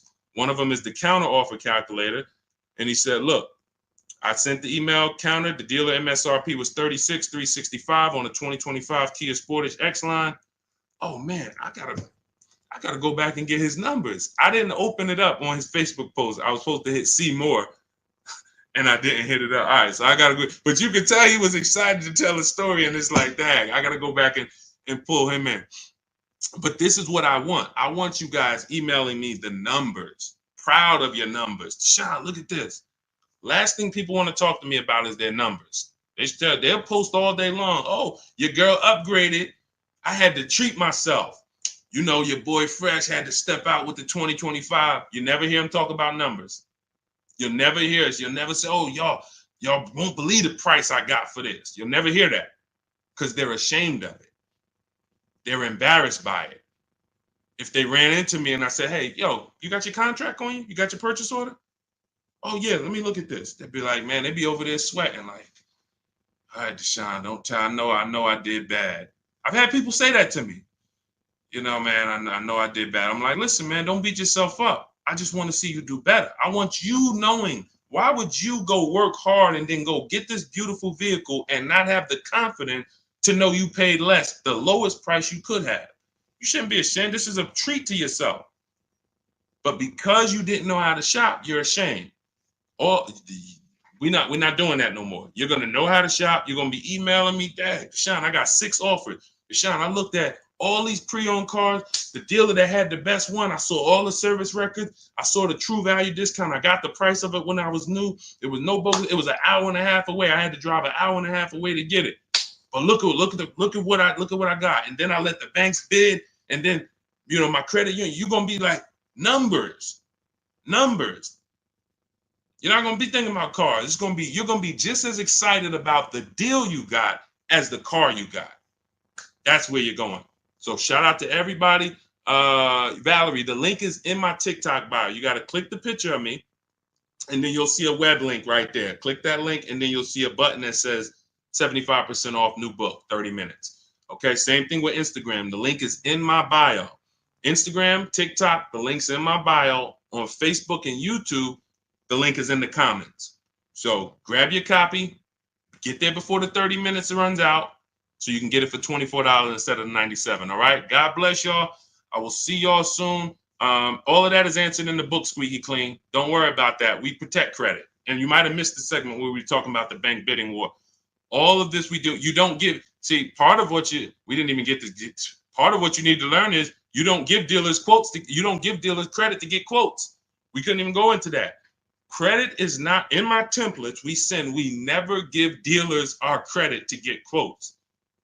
That's what the 80% will tell you, though. Hey, Jim, we can't give you credit. Yeah, just fill out this credit app so I can give you a quote. They lock you in.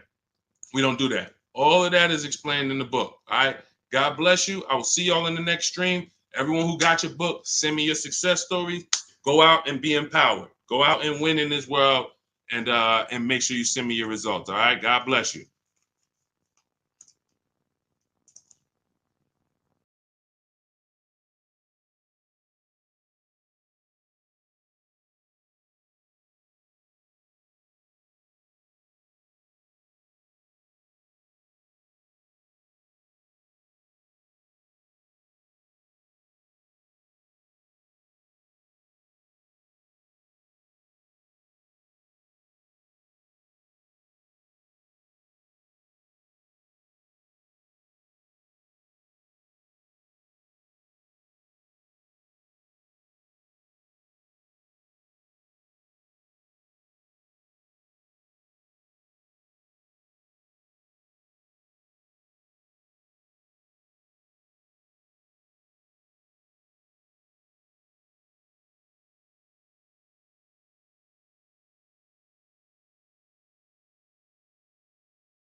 Welcome to Car Shopping Questions and Answers Live. I am your host, Deshone, the Auto Advisor. We are live on 4 platforms now, and we're going to do some fast car shopping Q&A over the next 60 minutes. I want to make sure you know what you need to know to go out here and pay less for leases, purchases, new cars, used cars than everyone else is paying. There's only 3 prices you can pay with every car. Every car has 3 prices. Remember this: market value, above market value, below market value.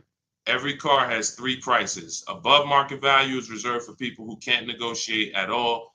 Market value is reserved for the negotiators. And then below market value is reserved for the people who put dealers against each other and create competition so that they can see the entire market. Below market deals do not come from negotiators. You cannot get a below market deal negotiating. So, and you you got a below market deal negotiating. You must get dealers against each other. And that's what we do here. That's what Cars from Home is about. So start typing your questions. Who's car shopping now, or you will be over the next 12 months? Type me in the comments. Let me know if you are car shopping right now, or you will be over the next 6 months. Type me in the comments. I want you guys typing your questions, and we'll bring the first question into the show in about 10 seconds. All right. Shout out to the people who are, if you're car shopping now, let me know. All right, Dolan, I see we got our first couple questions. Let's get the show on the road. You guys can keep typing, and then we'll, as we get more questions, we'll keep it going. What do you think of drive time? Do you think it's a good option? Well, drive time, any website that does not put dealers against each other is not a good website. Most people are going to try to sell you on variety. And variety makes you think you're getting a better price. Give you an example. Carvana says, we have 50,000 cars for you to choose from. That's variety. It's no different than if you walk into the Lay's potato chip factory and you're looking at 100 different flavors you never saw before. They're all Lay's, and you're like, wow, y'all got sour cream and onion, but y'all got baked potato, all of this stuff. It's variety. But if they said to you, every single bag is $7.99, you don't have any competition. So you can't compare anything. You can't even compare them to what they would sell it for in the store, because you're in the factory where all of the variety is.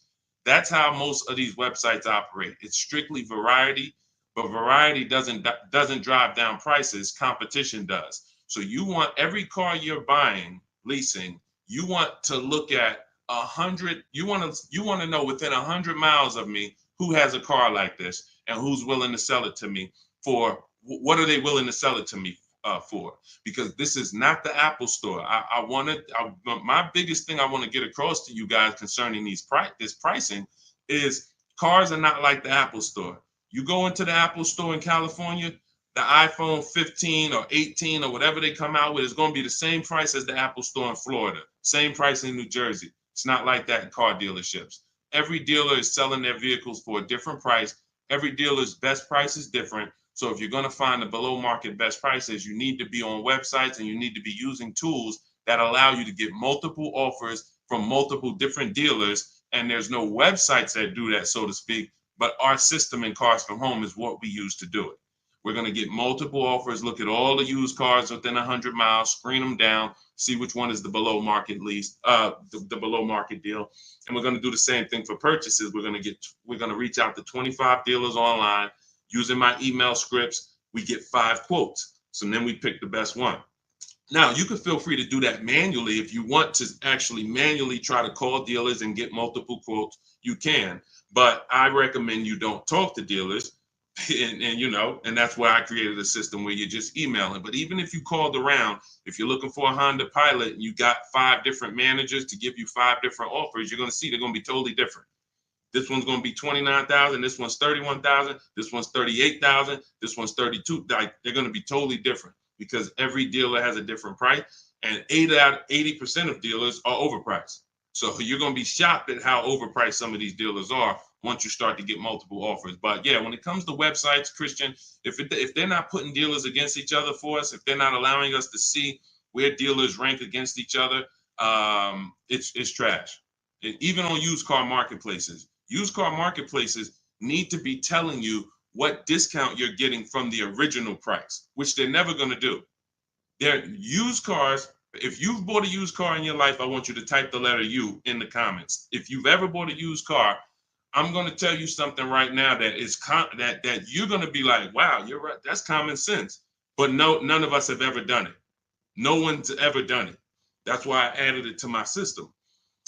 When you look at used cars on the marketplace, on the website, cars.com, Auto Trader, you're looking at them using algorithms to tell you if this is a good deal or a bad deal. They're looking at what all the cars are listed at, and they're saying this one's listed higher, this one's listed lower, this is a good deal, this is a fair price. That's trash, because what they should be telling you is what is the discount you're getting from the original price of that car. The original price of that car. That's all that matters. If that car was originally 50,000 and now they're asking 25,000, that's a 50% discount from the new price. That's all. Listen, during the pandemic, we had people going out, and you might have done it, and literally buying used cars for the same price as new cars and not really asking questions. And they didn't even really bother to see that the same price they're paying for the 3-year-old used car is the same price it was new. There's no discount. And that's what I call the true value discount. So they're never going to see that. What you would see if they did this is how it would look. This vehicle has a 1% discount from the new car price. This car has a 6% discount from the new car price. And you're going to be like, why the heck would I buy that? It's really no discount. You charge me the same price as what it was new. That's all that matters. But they're never going to do that, because then they have a bunch of people paying them to sell cars for them through their website, and the cars wouldn't be selling because people be like, yo, I'm not buying that. There's no value there. So that's what we need to know when we're getting a used car. That's the last step when we're narrowing down our used cars. We pull the original MSRP, we get the original price, and then we compare that. I have a calculator in my book that does it. You put the original MSRP in, you put the asking price in, and then it tells you this vehicle has a 42% true value discount, a 38% true value discount. And that's what you compare when you're shopping prices for used cars. Okay, everything that I'm talking about, if you're like, Deshone, I want the whole blueprint, I'm not going to remember this, you can go and get my new digital book. It's called Cars from Home, 7 Steps to Saving Time, Money, and Avoiding Dealerships. You'll know our system for screening down used cars. You'll know how to get the original MSRP. You'll have the true value calculator, and you can get your copy for 75% off as part of our welcome offer in my TikTok bio for 30 minutes, my Instagram bio, 30 minutes only, or YouTube comments or the Facebook comments. And you won't pay $97. You'll pay $24 if you get there before the 30 minutes is up. So go grab your copy. Come on back to the show. Catherine Marie, I have a 2022 Chevy Blazer, 40,000 miles. I want to trade in for a 2024 Kia Sportage. My credit is 530. Is it smart right now? I've never been late on payments. Smart is relative. Why are you doing it? If you just got a vehicle, you're right now driving a vehicle that it's depreciating like this. Whenever we get into so she used a curse word too. A lot of you know, if some of you may know if you've been on a stream with me before, what's the word she used that we don't use here? Some of you may know. I'm not, Catherine, you're new to the stream, so you don't know, but you're about to find out that there's a word. Let me see if anybody gets it. I'll tell you in 3 seconds. Okay. Trade. All right, trade. Why don't we use the word trade? Because you don't get anything, you don't get the value, the maximum value for anything trading it. So if I wanted to get rid of this phone, it's an iPhone 14, would I make the most money trading it, or would I make the most money selling it online on the open market? Would I get the most money trade or sell? Type into the comments. Y'all know, listen, I need you to lock in. Let's go. You know, the people who win with us are the people who are locked in. The whole world wants to distract you and have you focused on all of these things. None of this stuff is going to keep money in your bank account and make sure you're keeping thousands of dollars. You're paying thousands of dollars less. So lock in, focus, exactly. Trade. No, not WW. No, not trading. Yes, body, sell. Yes, open market. Exactly, Shiva. You're going to make the most money selling something on the open market, not trading it. So when in the past we used to have to, sell our cars on Facebook. We don't have to do that now. There's big companies that make us cash offers for our cars that literally write us a check the same day. CarMax, Driveway, Instant Kelly's Blue Book, Instant Cash Offer, Carvana, Auto Nation, and Car Gurus. That's 6 offers. CarMax, Carvana, Driveway, Kelly's Blue Book, Instant Cash Offer, Auto Nation, Car Gurus. 6 cash offers that we get in 20 minutes. This is in step 2 of my shopping process. This is called the equity assessment. Before you can go into your next car, you want to see what is the maximum value I can get for my current car or my current lease. Can I sell my current lease and make $3,000, $5,000? And if you didn't know you could sell a lease, type a question mark, because if you didn't know you could sell a lease, how much has that cost you already? Just not knowing that you can sell leases, just dropping them off to the dealership. And if there's $2,000, $3,000, $4,000 of equity, or like in the pandemic, some of us had 10,000 equity, 7,000, you're just giving it back to them, and you're wondering why they're saying, "Oh, good news, we could get you in this new car with no money down." That's because you have equity that they're most likely using for your car, because you don't know how to assess your own equity. So we do this ourselves. So when it comes to your, to me, you look like a lease person. You have a 2 to 3 year old vehicle right now that you're already replacing, and you should not be swapping cars. You're going to have a ton of negative equity, because unless you're putting big down payments down, every time you trade these cars in, Catherine, you're just moving all of the baggage from the old car over to the new car.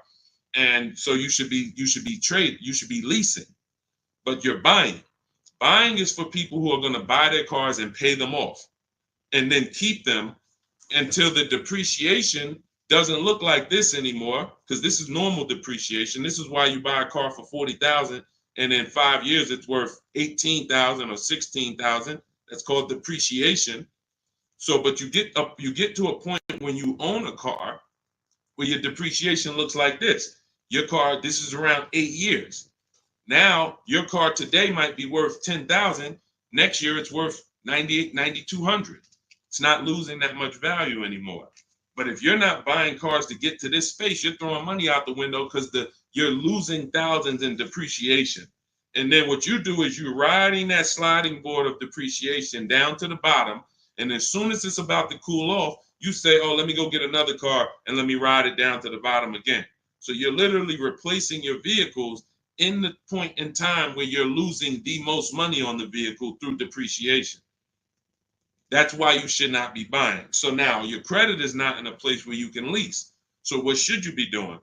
Building up credit to go into a lease. It's very simple. If I needed to lease, because leasing is going, and you'll see, we'll go over this in the stream. Leasing saves you a lot more money. For $530 a month, we got some people driving $40 and $50,000 vehicles, brand new with no money down. For those same payments, you're driving a vehicle that's less, but it's bigger than the payments. It's more about you not tying up your money in cars. That's what a lease is about, because you don't want to tie up money in a depreciating asset unless you're going to keep it a long time, long enough to let the depreciation cool off. You're tying up all of that money. It costs a lot to buy. A $25,000 car is $500 a month on a 5-year loan. Meanwhile, like I said, $500 a month on a lease, depending on the car, can get you a $40,000 car or a $50,000 car.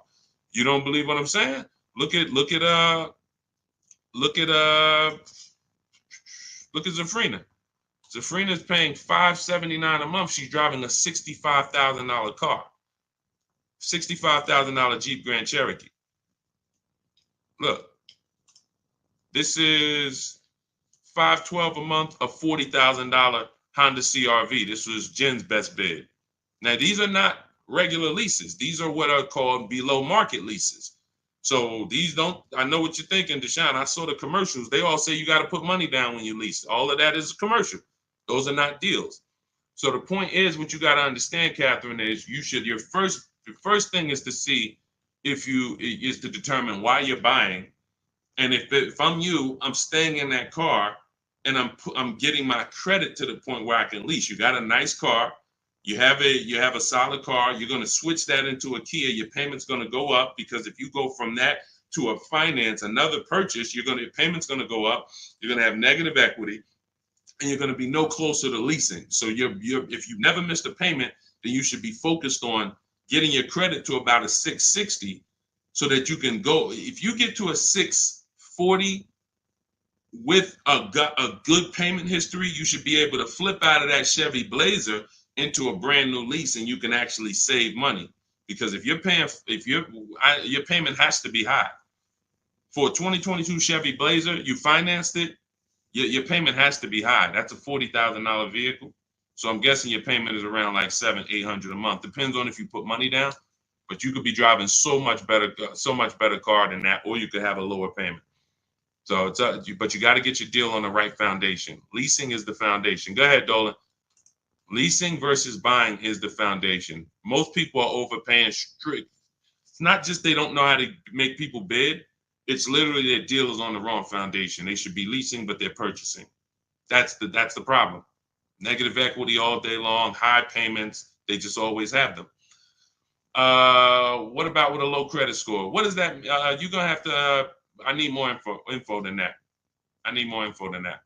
Like, relate that to your question. Are you trying to buy? Are you trying to lease? Like, what is? Give us a more detailed question, Santiago. Go ahead, Dolan.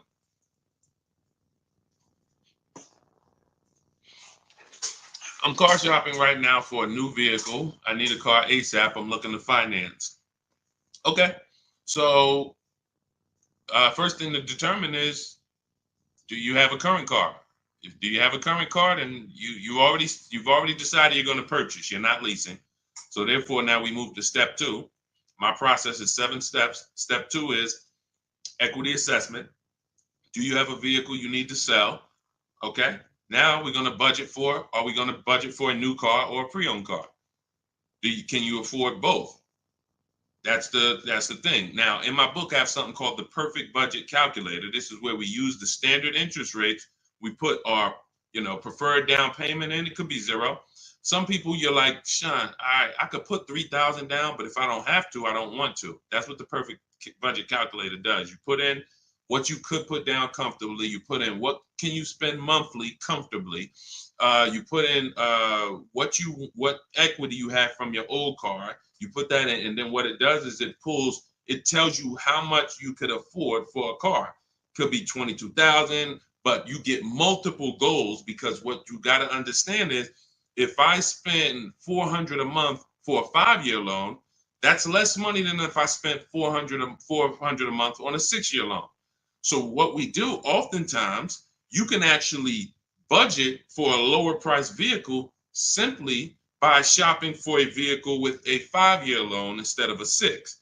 So yes, my budget might be $400 a month, but for how long? So the perfect budget calculator gives you multiple goals, because you got to decide, what can you afford?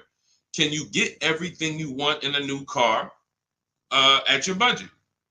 You said I'm shopping for a new vehicle. Can you get everything you need in a new vehicle for your budget? If not, then you got to go pre-owned.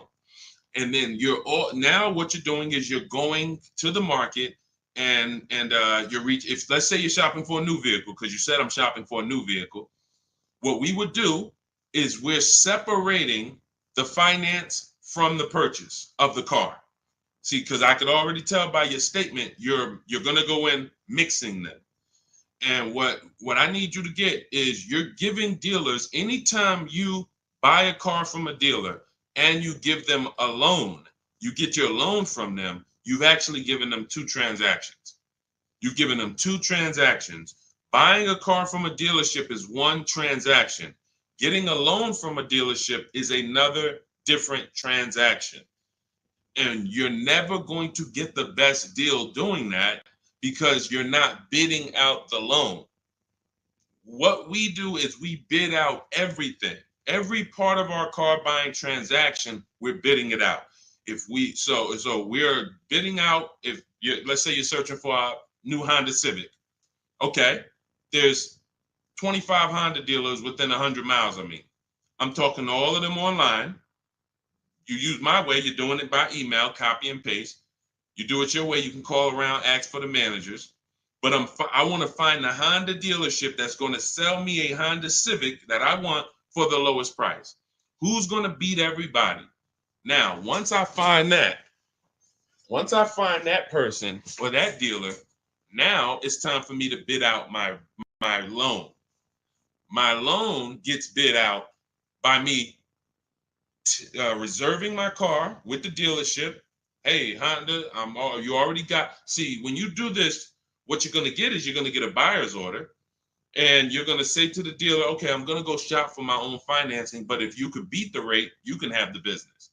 So sometimes where you're going wrong. Another way you're going wrong is you're not giving the dealer a chance to beat the rate you got. And that's losing you opportunity. And the more people bidding for your loan, the better. And I'm going to tell you how you could do it without affecting your credit negatively.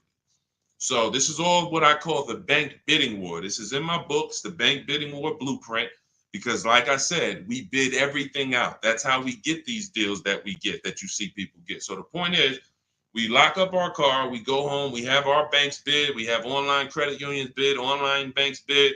Whoever gives us the best rate, now we call the dealership and we say, hey, if you can beat the rate, you can have the business. See, if you, it doesn't have, you never want the dealer telling you what your payment is going to be. Your payment is between you and the people giving you the loan. But because you mix those transactions, you don't realize you're giving the dealer maybe $5,000, $7,000 of negotiating room in the car you want to buy. And then you're giving them another $3,000 of negotiating room in the loan.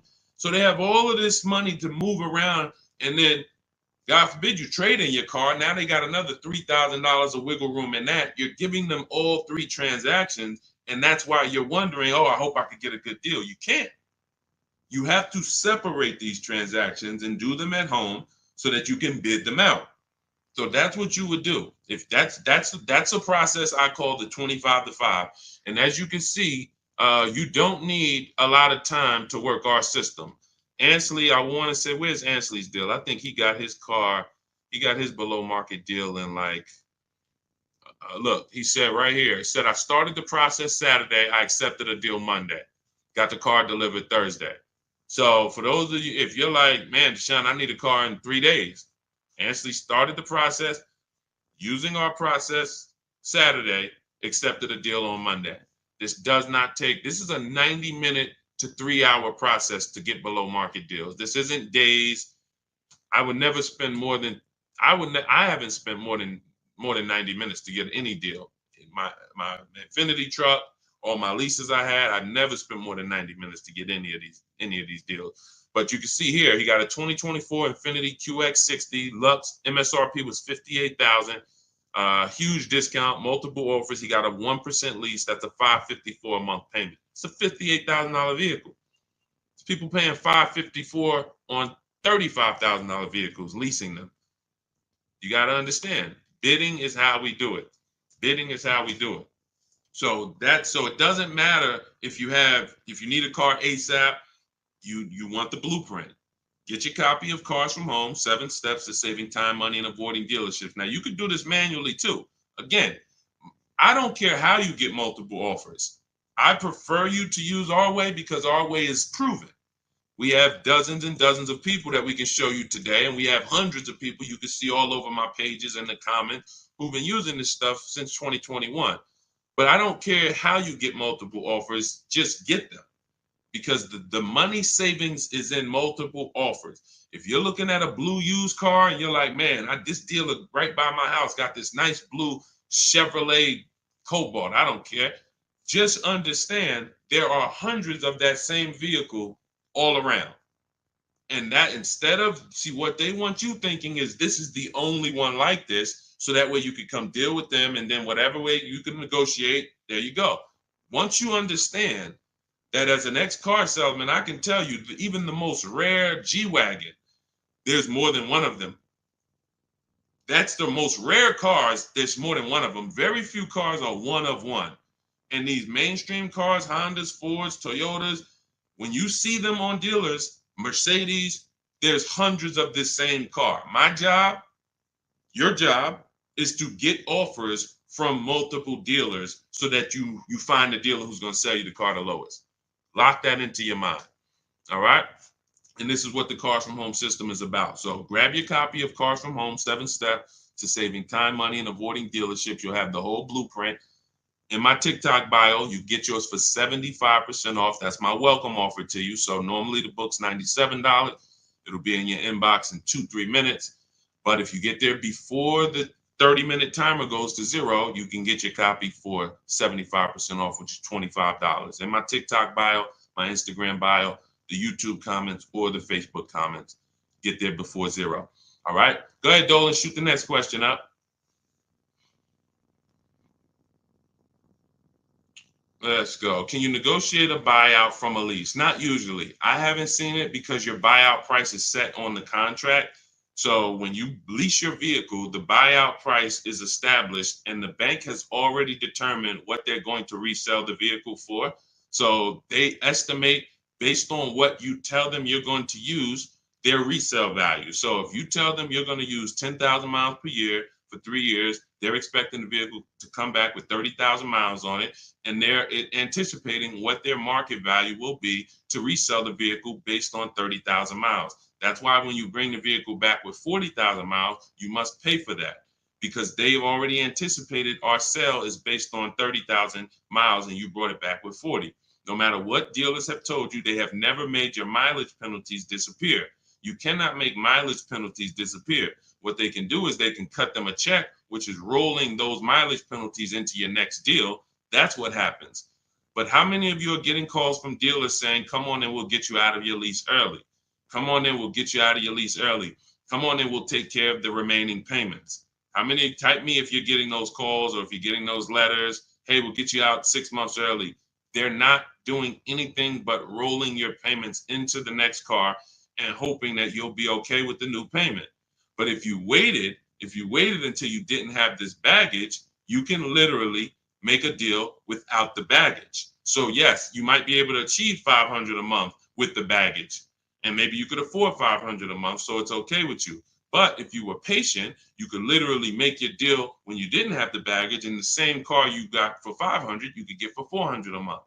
So they're playing on the fact that you're going to want a new car and you're not going to look at the numbers and be able to understand that they're rolling those numbers into the new car. And if you were patient, you wouldn't have to deal with that. That's the big thing. It's just about being patient. It's the biggest play on your emotions. There's no other industry like the car business that plays on your emotions, and they use it to your disadvantage. It's all that's why I tell you we don't talk numbers in dealerships. We don't negotiate in dealerships because you're in their house, you're looking at a product you like, and you have no leverage to even talk to their competitors sitting in their house getting numbers. That's why we don't do it. We only get numbers from home. All of our deals are made from home. So no, I haven't seen you be able to negotiate a buyout on a lease. The price is set. And that's another reason why you don't want to buy a lease. Let me end this question with this. The buying of leases is a horrible idea. In most cases, it's one of the worst things you can do because most people are not checking to see that the vehicle they're buying out is actually a good price. So if you're not checking to see that the vehicle you're buying out is a good price, you don't even know that you just overpaid for your lease. Especially those of you who, if you go over your miles, let's just say your buyout is 20,000 based on 30,000 miles. You're supposed to have 30,000 miles. You can buy that car for $20,000 based on 30,000 miles at the end of the lease. Now you drive 50,000 miles. You go 20,000 miles over because you got the wrong miles. You didn't pay to get 18,000 miles like you should have. You took a lower payment and you now have a penalty. It's not the lease's fault. So now you come back and you say, well, I'm going to just buy the vehicle. The problem is the vehicle that the 20,000 buyout price was based on 30,000 miles. So now you're about to buy a vehicle and pay the same price that was for a $30,000 30,000 mile vehicle. You're going to pay the same price for a 50,000 mile vehicle.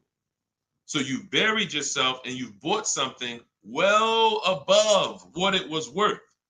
You've paid well above what it was worth because the fact you put 50,000 miles on it didn't adjust the buyout. It didn't say, well, you put 50,000 on it. Instead of 20, you could buy it for 16 because it's really not worth 20 at all. No, you're paying the buyout price no matter what. So 99 times out of 100, the penalty is way less. It's just bad leasing. It's bad lease structure. When you see people that hate leases, it's their fault in a lot of cases. They don't know that though. Man, I didn't get the mileage. They penalized me. Man, I got a bill because I had dents and the windshield was cracked. But if you own the car and you went to sell that car and it was a cracked windshield, wouldn't you need to pay for that? Wouldn't that come off the value? So you have to realize that leasing, you get charged for what you use. If you abuse the car, you're going to be charged for that. If your tires are bald, you're going to be charged for that. If you went to sell the car that you own to someone and it had bald tires, they would be like, all right, you got to lower the price. The tires are bald. So you pay either way. But when you get below market leases, it's not even a question. It's not even a question. That's what's leading you guys wrong. So anyway, I know that wasn't a question about leases, but it was a question about lease buyout. But I use it as another opportunity to tell you how much not understanding leasing is hurting you. It's hurting your bank account big time. Go ahead, Dolan. Big time, not small. $5,000-$6,000 every car you get. You should be leasing, but you're buying. $5,000-$6,000 minimum every car you get. You're overpaying. It's not even close. Go ahead, Dolan. Shoot the next one up. I see we're getting a lot of questions, and let me try to speed through a lot more of these. What's going on? Oh, QT, good to see you, Senator. Always on point. Let's hook up. All right, Senator. I don't know who you are, but hey, listen. TikTok knows I'm shopping for a car today. Listen, lock in, Tifa. Lock in. Could everybody hit the like button? Everyone who hits the like button, if you support good content and you're like, listen, I need to help spread this because my friend might be going out buying a car today and they might be getting, listen, they need this. So appreciate everybody who hits the like button. Appreciate everyone on TikTok, double tapping the screen, running those likes up.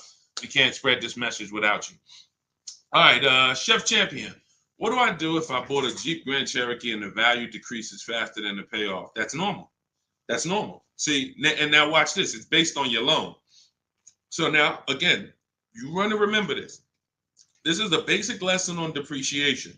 If we learned this in school, everyone would be just fine because you come out of school understanding depreciation, leasing, and buying, and you understand how you're going to beat this and not get caught up in this. So when you buy your vehicle, the Jeep is here.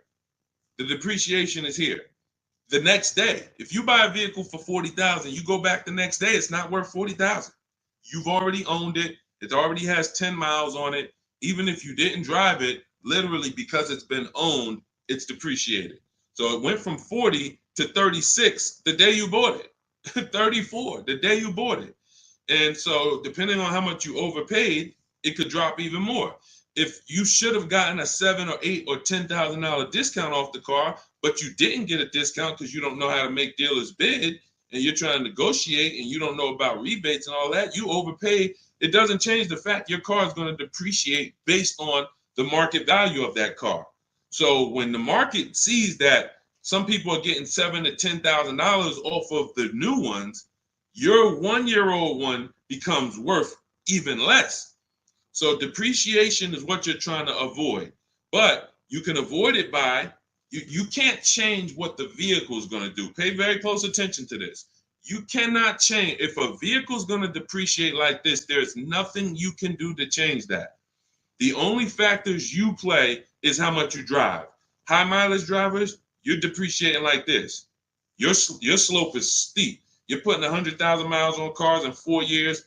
Your car goes from 40,000 to daggone 15,000 in 4 years. Like that's the way you do. Your normal driver is going to look like this. So you can't change that. What you can do is you can say, are you going to keep the vehicle long enough to avoid that? You're riding out the depreciation. Who has a vehicle in here that they've had outside their house right now? Right now. It's older than 8 years. I want you to type the number of years in the chat. Let me know how many years you've had the vehicle in your driveway. If it's more than 8, I want you to type 12 years, 11 years. If it's more than 8, I want you to type the number. Okay, I see you. The next 11 years. No, not 2, Kathy. It has to be more than 8. All right, 12 years. I see you. All right, I see you, Happy. 8 years. Raw Doggy, 18 years. Okay, TT, 18 and a half years. Charlie, 35 years. Okay, so when we look at this, this is how you beat depreciation. This is the goal. This is the goal of the purchase. You need to understand, Chef, that that's the goal of the purchase. See, they're not thinking when their Jeep Grand Cherokee value decreases after 2 years or 3 years. They're not thinking that way. They're long-term. See, short-term people who don't lease are the ones that are concerned about depreciation. Pay close attention, because you're getting the mindset of why not understanding leasing is super expensive. Because when you're them, you're not concerned with depreciation. TT's not concerned. She's had a vehicle 8.5 years, 35 years, like 18 years raw dog he's had. That vehicle, he's gotten the value out of it. And the more you keep the vehicle, the more value you get out of it. But if you're short term and you're looking to swap that vehicle out and go get another one, you are heavily concerned with depreciation, heavily. And the solution is you should be leasing. Let me show you someone who has a Jeep Grand Cherokee. Let me show you. Do I have Raphael? Where's she at? I don't even know if I have Raphael's deal, but I want to pull it in, because this was her second deal using our bidding system. Here we go. Now look at Raphael. So now she gets a 2024 Jeep Grand Cherokee, $45,000 MSRP, $46,000 MSRP, $549 a month. $549 a month. Look, 3 weeks. $549. So now when you look, I'm not even going to show you Zafrina's deal. She got a $65,000 electric Jeep, $579 a month.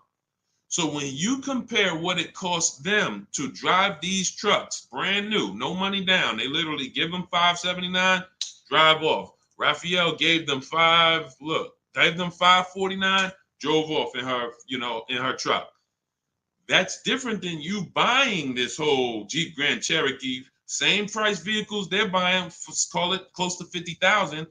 No money down, you're leaving out at $900 a month, $1,000 a month. You might put 10 grand down, or you might throw your trade in there as a down payment to get to $800 a month. But you're not getting to a $600 payment on a Jeep Grand Cherokee buying it. Maybe you bought a 3-year-old one and you might be paying the same payment as they're paying. But think about this. Why would I pay the same payment? Because some of you are like, oh man, Deshone, I buy used cars. Is that better than leasing? Not if you're a short-term person. Because what you're doing is, you take somebody like Raphael, she's pulling up $549 a month, brand new $50,000 Jeep Grand Cherokee, $46,000 Jeep, what's the MSRP? $46,000 Jeep Grand Cherokee Limited. Now you got that same vehicle, but you bought it used. So instead of $46,000, you found one for, let's say 20. Let's say instead of 46, you got a nice one, 28,000. 28,000. Let's round it up with taxes. Be generous. Let's just say 30,000 with taxes. What's the car payment on that, people? What is the car payment on a vehicle that is $30,000? Type into the chat. Some of you know, based on our $5,000 rule, what's the car payment on a vehicle for $30,000?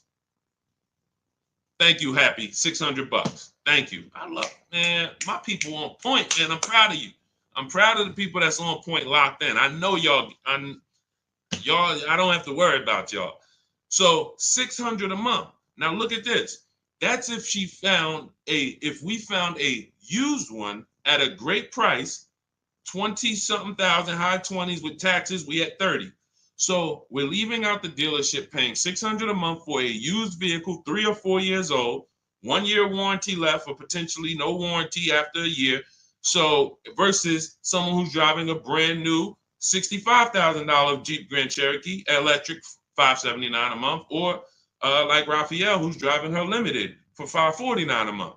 She's pulling up next to you in the same vehicle, but the new version, you're paying more than her. This does not make financial sense, and there's no way to justify it because you're not getting the money back. If you were going to say, Deshone, yeah, I'm paying more now, but in 3 years, 5 years, 6 years, when I sell this thing, watch how much I get back. If that was the case, then it'd be different. That's not the case. You don't get the money back that you put into these cars. That's why the people who learn from me, who get below market leases, we're never putting the money in the car. We're putting hundreds of dollars, couple hundred in. We're driving these brand new cars. We get the mileage we need. We adjust the mileage. If you need 12,000, you get 12. You get 18. You need 18,000, you get 18,000. You need 25,000, you get 25,000 mile a year leases. But you don't buy these cars, tie up all this money, not get it back when you trade them in, and then go and do it over and over again and just stay in this depreciation cycle. Just stay in this depreciation cycle all the time. You're living in this depreciation cycle. You're never getting to the people who we talked about 8 minutes ago who are here, keeping their cars 18 years, 12 years, 10 years, where their depreciation is like this. This is the reward for purchasing. If you're not trying to get here, you should not be purchasing. You should be shopping for below market leases. So you can't beat depreciation in the short run, Jeff. To answer your question, to wrap this up, you're trying to beat depreciation in the short term. You cannot do it. The car is going to depreciate, and it doesn't matter the payoff. You could have took a 3-year loan. You would be paying more. Your loan would be going away quicker, but you probably took a 5 or 6 year loan, God forbid a 7-year loan. Now your loan's not going to move fast at all, but the car's value is always going to move. So the key is, this is step 1 in my book. We need to know, are we putting our deal on the lease foundation or the purchase foundation? How are we going to beat depreciation? Long-term ownership, 8+ years, or below market lease? Those are the only 2 ways. That's the only 2 ways to beat depreciation. That's step 1 in my book, the most important question. Okay? All of this you can get 75% off as my welcome offer to you for getting cars from home, my new digital book, 7 Steps to Saving Time, Money, and Avoiding Dealerships. It's already 5-star rated. You can type it into Google. You'll see all the reviews online. Shout out to everyone who reviewed the book on Goodreads. And the book is just everything I teach. Everything you hear on my streams, it's in there step by step so that you don't have to remember this. So you can go to my TikTok bio, my Instagram bio, the Facebook comments, or the YouTube comments. And if you get there before 30 minutes is up, you get your copy for 75% off the whole blueprint. The bank bidding war is in there, selling leases, high mileage driving strategies, all in there step by step for you guys. All right.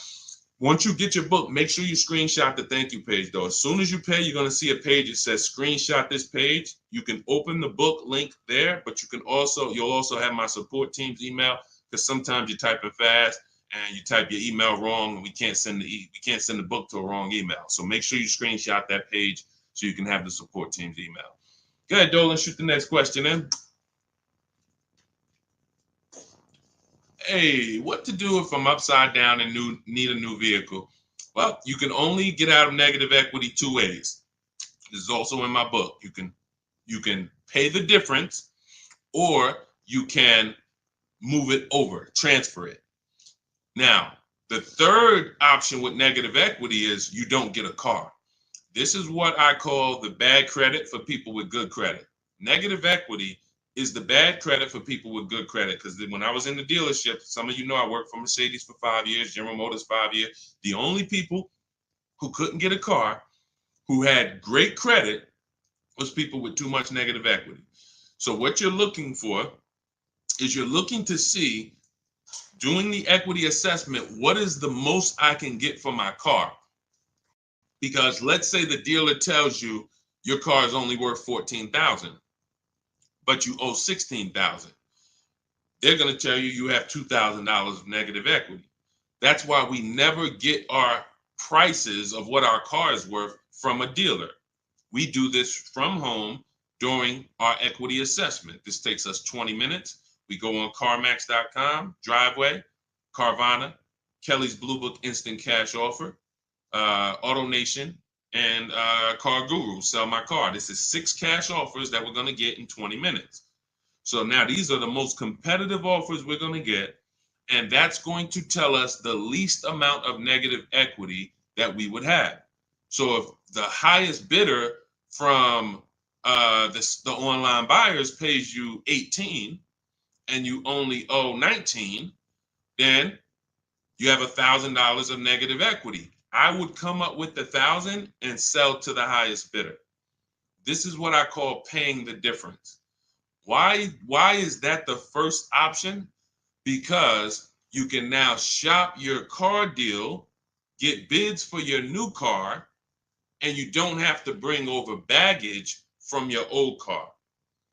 Now, your baggage from your old car wouldn't be a bad thing if you could guarantee that whoever, all right, let's say CarMax wants to pay you 19 for your old car, but you can't pay the difference. You owe too much more than that, and you can't pay the difference. Now you have to transfer, or you have to, use this word we don't use, which is trade. You have to trade. The only time that you can't get bids for your old car to maximize the value is in a negative equity situation. That's why we don't like it. So now, instead of me being able to sell my car in the open market to the highest bidder, I need the dealership that I buy a car from to add my negative equity to the deal. And the bad part about it is there's no guarantee they're going to give me the same thing Carvana was going to give me. If Carvana was going to give me 19 and they were the highest offer, there's no guarantee the dealership that I'm buying from could match Carvana's offer. In most cases, they can't. They're going to say, hey, that was Carvana. It's worth 19 to them. It's only worth 17 to us. That's the most we could pay. And they're not lying in a lot of those cases. They can't. First of all, they've already won the bid to sell you a car. They beat all their competitors. Now we want them to win another bid and beat all the people who wanted to buy a car from. That's just not going to happen in most cases. So you end up with more negative equity when you have to trade, because the dealer who ends up able to, absorb your car does not can't pay you what some of these online companies can. So I always say, get the online companies offers first. See if you can pay the difference. That's going to be the least amount of negative equity you have. That'll allow you to move with no baggage, and that's going to be the best thing for you. Now, that's the 2 strategies in my book for negative equity. 2 strategies. Now, if you need to transfer, now you have to take into account loan to value ratios. Depends on how much negative equity you have. Do you have 4,000, 3,000? That could usually be transferred over to most cars and go right on top of the purchase price, and you're going to be fine. But if you have $10,000 or $15,000 of negative equity, there's not many cars that you can switch over to, and it's going to allow you to absorb all of that unless you get a big discount. If you get a big discount, you look at somebody like Milligan.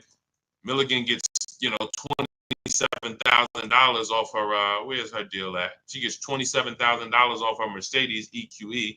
It was $79,000. She ends up getting it for $51,000. That's bidding. She gets all the discount and all the rebates. And now you look at somebody like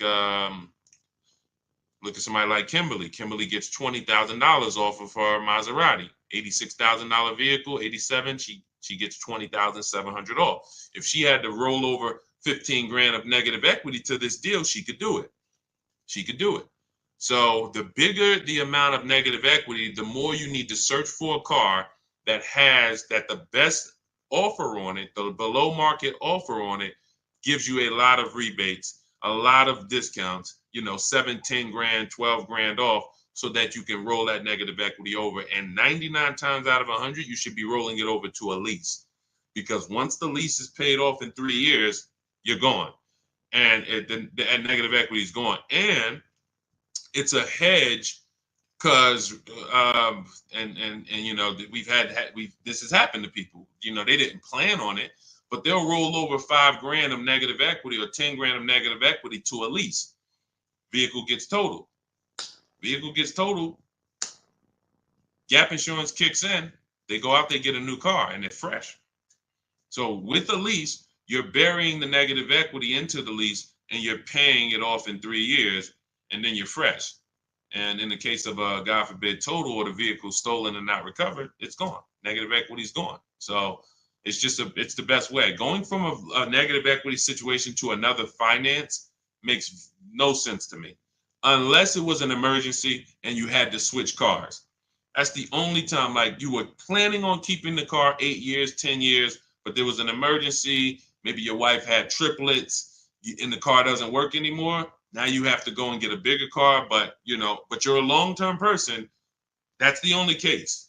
The other cases, you should be flipping negative equity into a lease. That's the solution. Go ahead, Dolan. Great questions, great questions, great questions. Have you explained the lease? Well, the lease is very simple. It's for short-term people, and short-term means I'm not keeping my car long enough to ride out the depreciation. See, short-term is not a 5 years, 8 years, it's 3 years, no, it's the depreciation curve looks like this on a car. So a short-term person is not going to get here. You're not keeping your cars 8 years to where you're going to ride out the depreciation and now you're not losing value. Car's paid off. You got a great asset in the driveway and you're going to keep it for another 2, 3, 4, 5 years to get the most money out of it. That's the purchase route. That's how you're beating depreciation there. Leasing is for people who are going to, you've been taught that you should buy, even though this is your ownership cycle. This is your ownership cycle. It looks like this. I buy a car, it loses 50% of its value in 5 years. I go and I do it again. Trade it in, replace it, do it again. Every single car I buy, I'm losing thousands and thousands of dollars in depreciation. Then I go and do it again. I never let it cool off. And I'm putting a lot of money into these cars because I buy the whole car. $40,000 car, $25,000 used car, whatever. I'm putting all the money into these cars and then I'm replacing them before the depreciation cools off. Leasing is how is for you to get off that roller coaster, get off that sliding board. That's a losing battle, and you're paying thousands and thousands of dollars more for that right. You're paying for that privilege that gives you no benefits. No benefits. You can see, and that's the reason why I teach about depreciation, so that you can understand when people say, oh, well, I like to buy my cars because I want to drive as much as I want. They don't understand. If you bought a car for 40 and you put average miles on it, this is how it looks. If you bought a car for 40 and you put high mileage on it, this is how it looks. It doesn't stay like that. It goes down. No matter what you pay for how much you drive on a car, even if you own it. If you put 100,000 miles on your car in a year, you come back, what is it worth? Whole lot less. Whole lot less. Like, this is not even close. So the key, when you understand this is what I call the unseen expense, depreciation. Then you understand, okay, being that I'm going to pay for my car, whether I buy or lease, which option allows me to pay less? That's based on my lifestyle. If I'm going to keep my car 8, 9, 10 years, buying allows me to pay less in the long run. In the short term, buying is more expensive. Remember, we already compared somebody like Zafrina's lease, she's paying $579 a month, driving a $65,000 car. We compared that to a used version. Somebody gets a used version for $30,000. They're paying $600 a month to drive a used version, 3, 4 years old. Somebody who wants to buy a brand new version like Zafrina got, $65,000 car, that's a $1,300 a month payment. Even with a big discount. Let's say, well, Deshone, what if they got a huge discount? $15,000 off. Okay, let's play the game. So they get a huge $15,000 discount off that same Jeep that Zafrina got. So instead of paying $65,000, let's go back to her so everybody can play along. So instead of paying, hold on, no, that's not. All right, so $65,000, she gets a $15,000 discount. So instead of paying 65, she pays 50. What's the payment on that? Come on, type into the chat. Stay close to the chat. She gets it for 6. She gets it for 50. Huge, big discount. What's her payment on a $50,000 purchase? Some of you know we got to do our math, because every $5,000, $100 a month, we could see if anybody's going to type it in. What would her payment be? Once in a lifetime, huge discount, $15,000 off. $1,000. $1,000. $1,000. So let's compare these three so that we can understand that this is not even close. You have Zafrina, who's driving a $65,000 vehicle for $579 a month. She's leasing it, 12,000 miles per year. If we compared a used version of this vehicle that we basically took half price. Let's say she's magically found a great used vehicle with good mileage and magically found it for half price. We already know that ain't gonna happen. And y'all know why I'm doing this. You can see, dang, if we're being extra conservative and these numbers are still nowhere close, imagine how much you're really losing by not understanding this. If we use real numbers, if we use like more accurate numbers, you're not getting a $15,000 discount. You're not getting a half price discount on a used one. You might get it for like 40. So that's 40,000, that's an $800 a month payment. 30,000, $600 a month payment. Brand new one with a big discount, $1,000 a month payment. None of these are close to what Zafrina's paying at $579 for what she's getting. Driving a brand new vehicle, not tying up her money, driving a brand new vehicle. No, so that's what I'm saying. The reason why leasing versus buying is step one in my book is because if you buy, but you should have leased, you cannot get a great deal anymore. You cannot. That's why you're like, you may write me and be like, Deshone, man, I figured out I shouldn't be buying anymore. Should I stay in this car? Or should I switch to a lease now? There's no benefit in you staying in it. If you can swap from a finance to a lease or from a purchase to a lease right now, you should be doing that right now. There's no benefit to staying in a finance if you're not keeping the car long enough to get here. You're just delaying the inevitable, putting more money into the car, driving less car than you could be driving for the money you're paying. There's no benefits there. No benefits there. So that's it. Everything we're talking about is in my new digital book, Cars from Home, 7 Steps to Saving Time, Money, and Avoiding Dealerships. Our entire process is called Cars from Home. 90% of what we do to get these below market deals is at home with a computer. So you don't need to be a great negotiator to get these prices that you're seeing people pay. You do need to have the blueprint, and Cars from Home, my new digital book, is the blueprint, and you can get a copy for 75% off. It's normally $97, and it's worth every penny of $97, but $24 is better. If you can get to my bio before the 30-minute timer goes to 0, you can get your copy for 75% off, which is $24, and you'll have everything we're talking about, everything we haven't had time to talk about so far: leasing, buying, below market deals, purchases, the bank bidding war, where we have banks and credit unions bidding. All of this is laid out for you step by step in the book. So grab your copy in my TikTok bio, my Instagram bio, the YouTube comments, or the Facebook comments. Get there before 30 minutes is up. Okay, go ahead, Dolan, shoot the next question in. Body envy sculpting. What if you drive a lot of miles with a lease? That's very simple. You're still depreciating your vehicle whether you buy or lease. So let's just say you are driving 30,000 miles per year, but you're buying. You're destroying the value of your car. So you're paying for that. If you were going to sell a car today and it was 30, it had, let's say it's a used car, it has 40,000 miles on it. You go out this year and you drive another 30,000 miles. When you come back, you just, whatever you were going to sell the car for with 40,000 miles, forget it. Like, you put another 30,000 miles in 1 year, your value just dropped tremendously. High mileage drivers, you are getting killed the worst with depreciation, because you get these deals and you structure these deals like you're not a high mileage driver.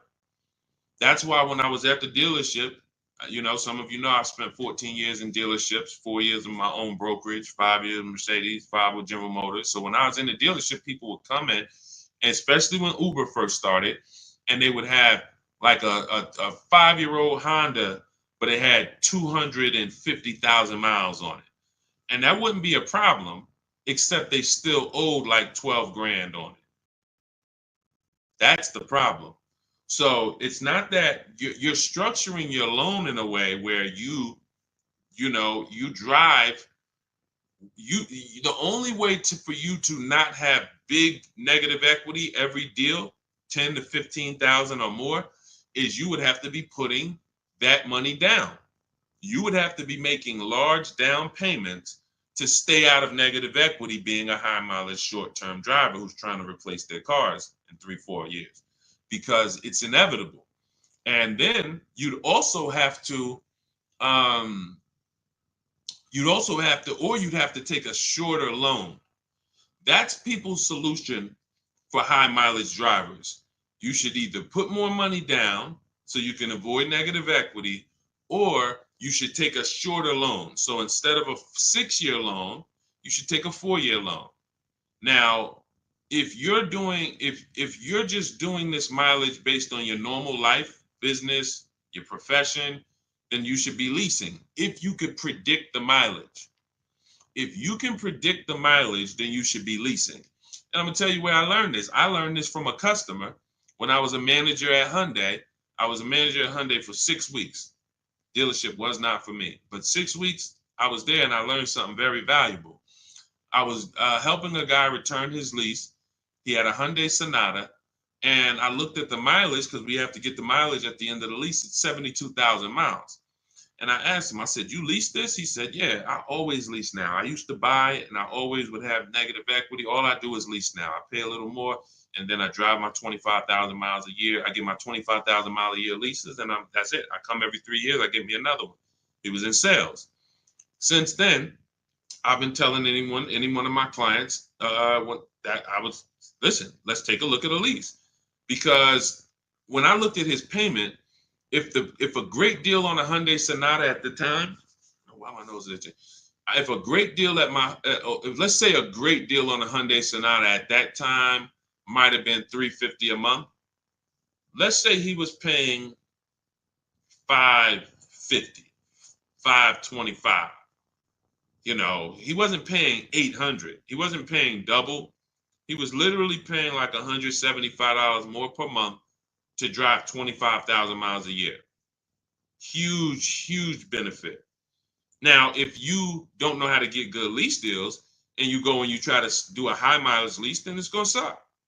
Because they're going to hit you with a high lease to begin with. And then they're going to say, oh, you want 25,000 miles? You want 20,000 miles? Oh, now you're going to be at 1,000 or 20.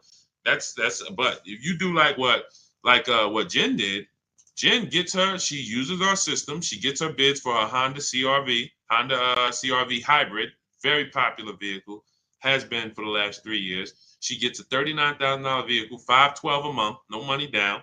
That's a 1.3% lease.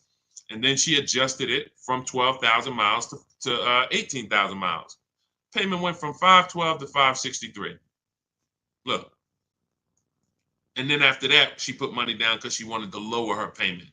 See, we always talk about when you put money down, you have to lower it. You always have a good deal, a great deal, before you put money down. Money down is just to lower your payment on an already great deal. You can't buy your way to a great deal. You can't.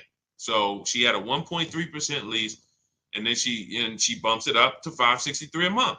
See, so some people who didn't understand lease structure, knowing they needed 18,000 miles per year like Jen, they would take the 12. They take the 12, take the $512 a month payment, not even ask, hey, how much would it cost me to get 18,000? Because that's what I need. She pays $45 more per month. She drives 18,000. She could bring that vehicle back with 60,000 miles on it in 3 years, and she could do it again and get another one. And she's not taking the depreciation hit. She's paying a small amount to drive that vehicle over the next 3 years. That's the benefit of getting below market lease deals. Hey, Ava. Hey, no problem. Yeah, thank you for what you do. No, thank you. Thanks for showing up. I'm here for the people who locked in. You know, that is what I'm here for. I'm here. I want you guys writing me, sending me your deals, sending me your offers, sending me what you get when you pick up your car, saying, hey, go into Goodreads, adding your reviews to the book, because that's what matters. That's all that matters. I hold myself accountable to what the people do. That's it. No, I don't, when I set out to teach, it was all about, God, we have to deliver a system where people can get the same results I get. If you can't get the same results I get, then it sucks. It's not a system. It's not a system. That's why I show all the people who I can on these streams without showing them all day. I could show 100 people on a stream, but then we just be sitting here looking at people all day long. All right. All right. So listen, y'all, we've been on for a little over an hour. Look, everything that if you're like, Deshaun, I want the whole blueprint, you can get it for $24. It's normally $97. This is my new digital book, Cars from Home, 7 Steps to Saving Time, Money, and Avoiding Dealerships. Everything about below market deals is in there step by step. There's 7 steps in our system. 7 steps. First step is the most important question. How many years are you keeping the next vehicle?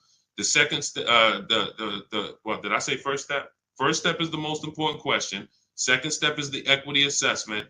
Third step is deal structure. Fourth step is shopping, not buying. Fifth step is multiple offers. Sixth step is paperwork and protection. Seventh step is delivery. 7 steps to below market deals for leases, purchases, new cars, used cars, all step by step. So you can get your copy as part of my welcome offer for 75% off. You won't pay the normal $97 price. You can go to my TikTok bio or my Instagram bio, or click the link in the YouTube comments or the Facebook comments, but it's only for 30 minutes. If you visited the site and the timer hit 0, then unfortunately, welcome offers away. The book is still worth every penny of $97. It'd still be one of the most valuable books, but $24 is better if you can get there before the 30 minutes is up. So keep me posted. We'll be back for more streams. Hold on, let me see this. Lease a car. When leasing a car and you don't use all your mileage, do they give you a refund at the end of the lease? No, Raw Doggy, but that's why we assess our equity. So take somebody like my mother. She's a low mileage driver. Her lease is up on her Mazda. We assess her equity. If the vehicle has retained value because of the lower mileage, we're going to sell that and put money in her bank account.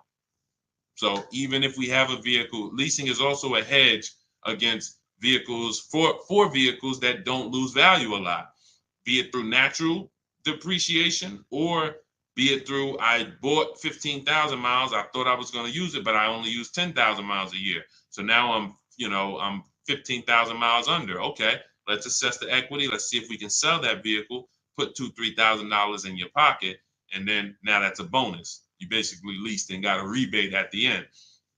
Kind of new to this, where's the bio to get your book? Raw Doggy, you click the picture of me on TikTok. There's a picture of me right up here.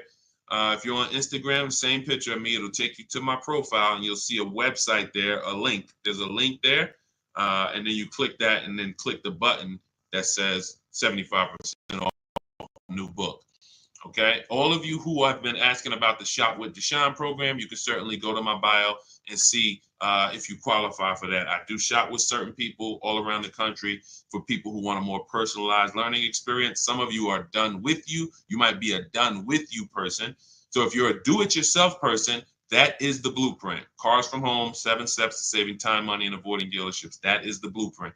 But if you're a done with me person, if you like to do things with people, personally, then you could also go to my bio and you can get information about the Shop with Deshaun program. I don't care how you do it. Just get in where you fit in, get multiple offers, unlearn what you've been taught, or I can't even say what you've been taught. If you think about it, no one taught you to buy a car.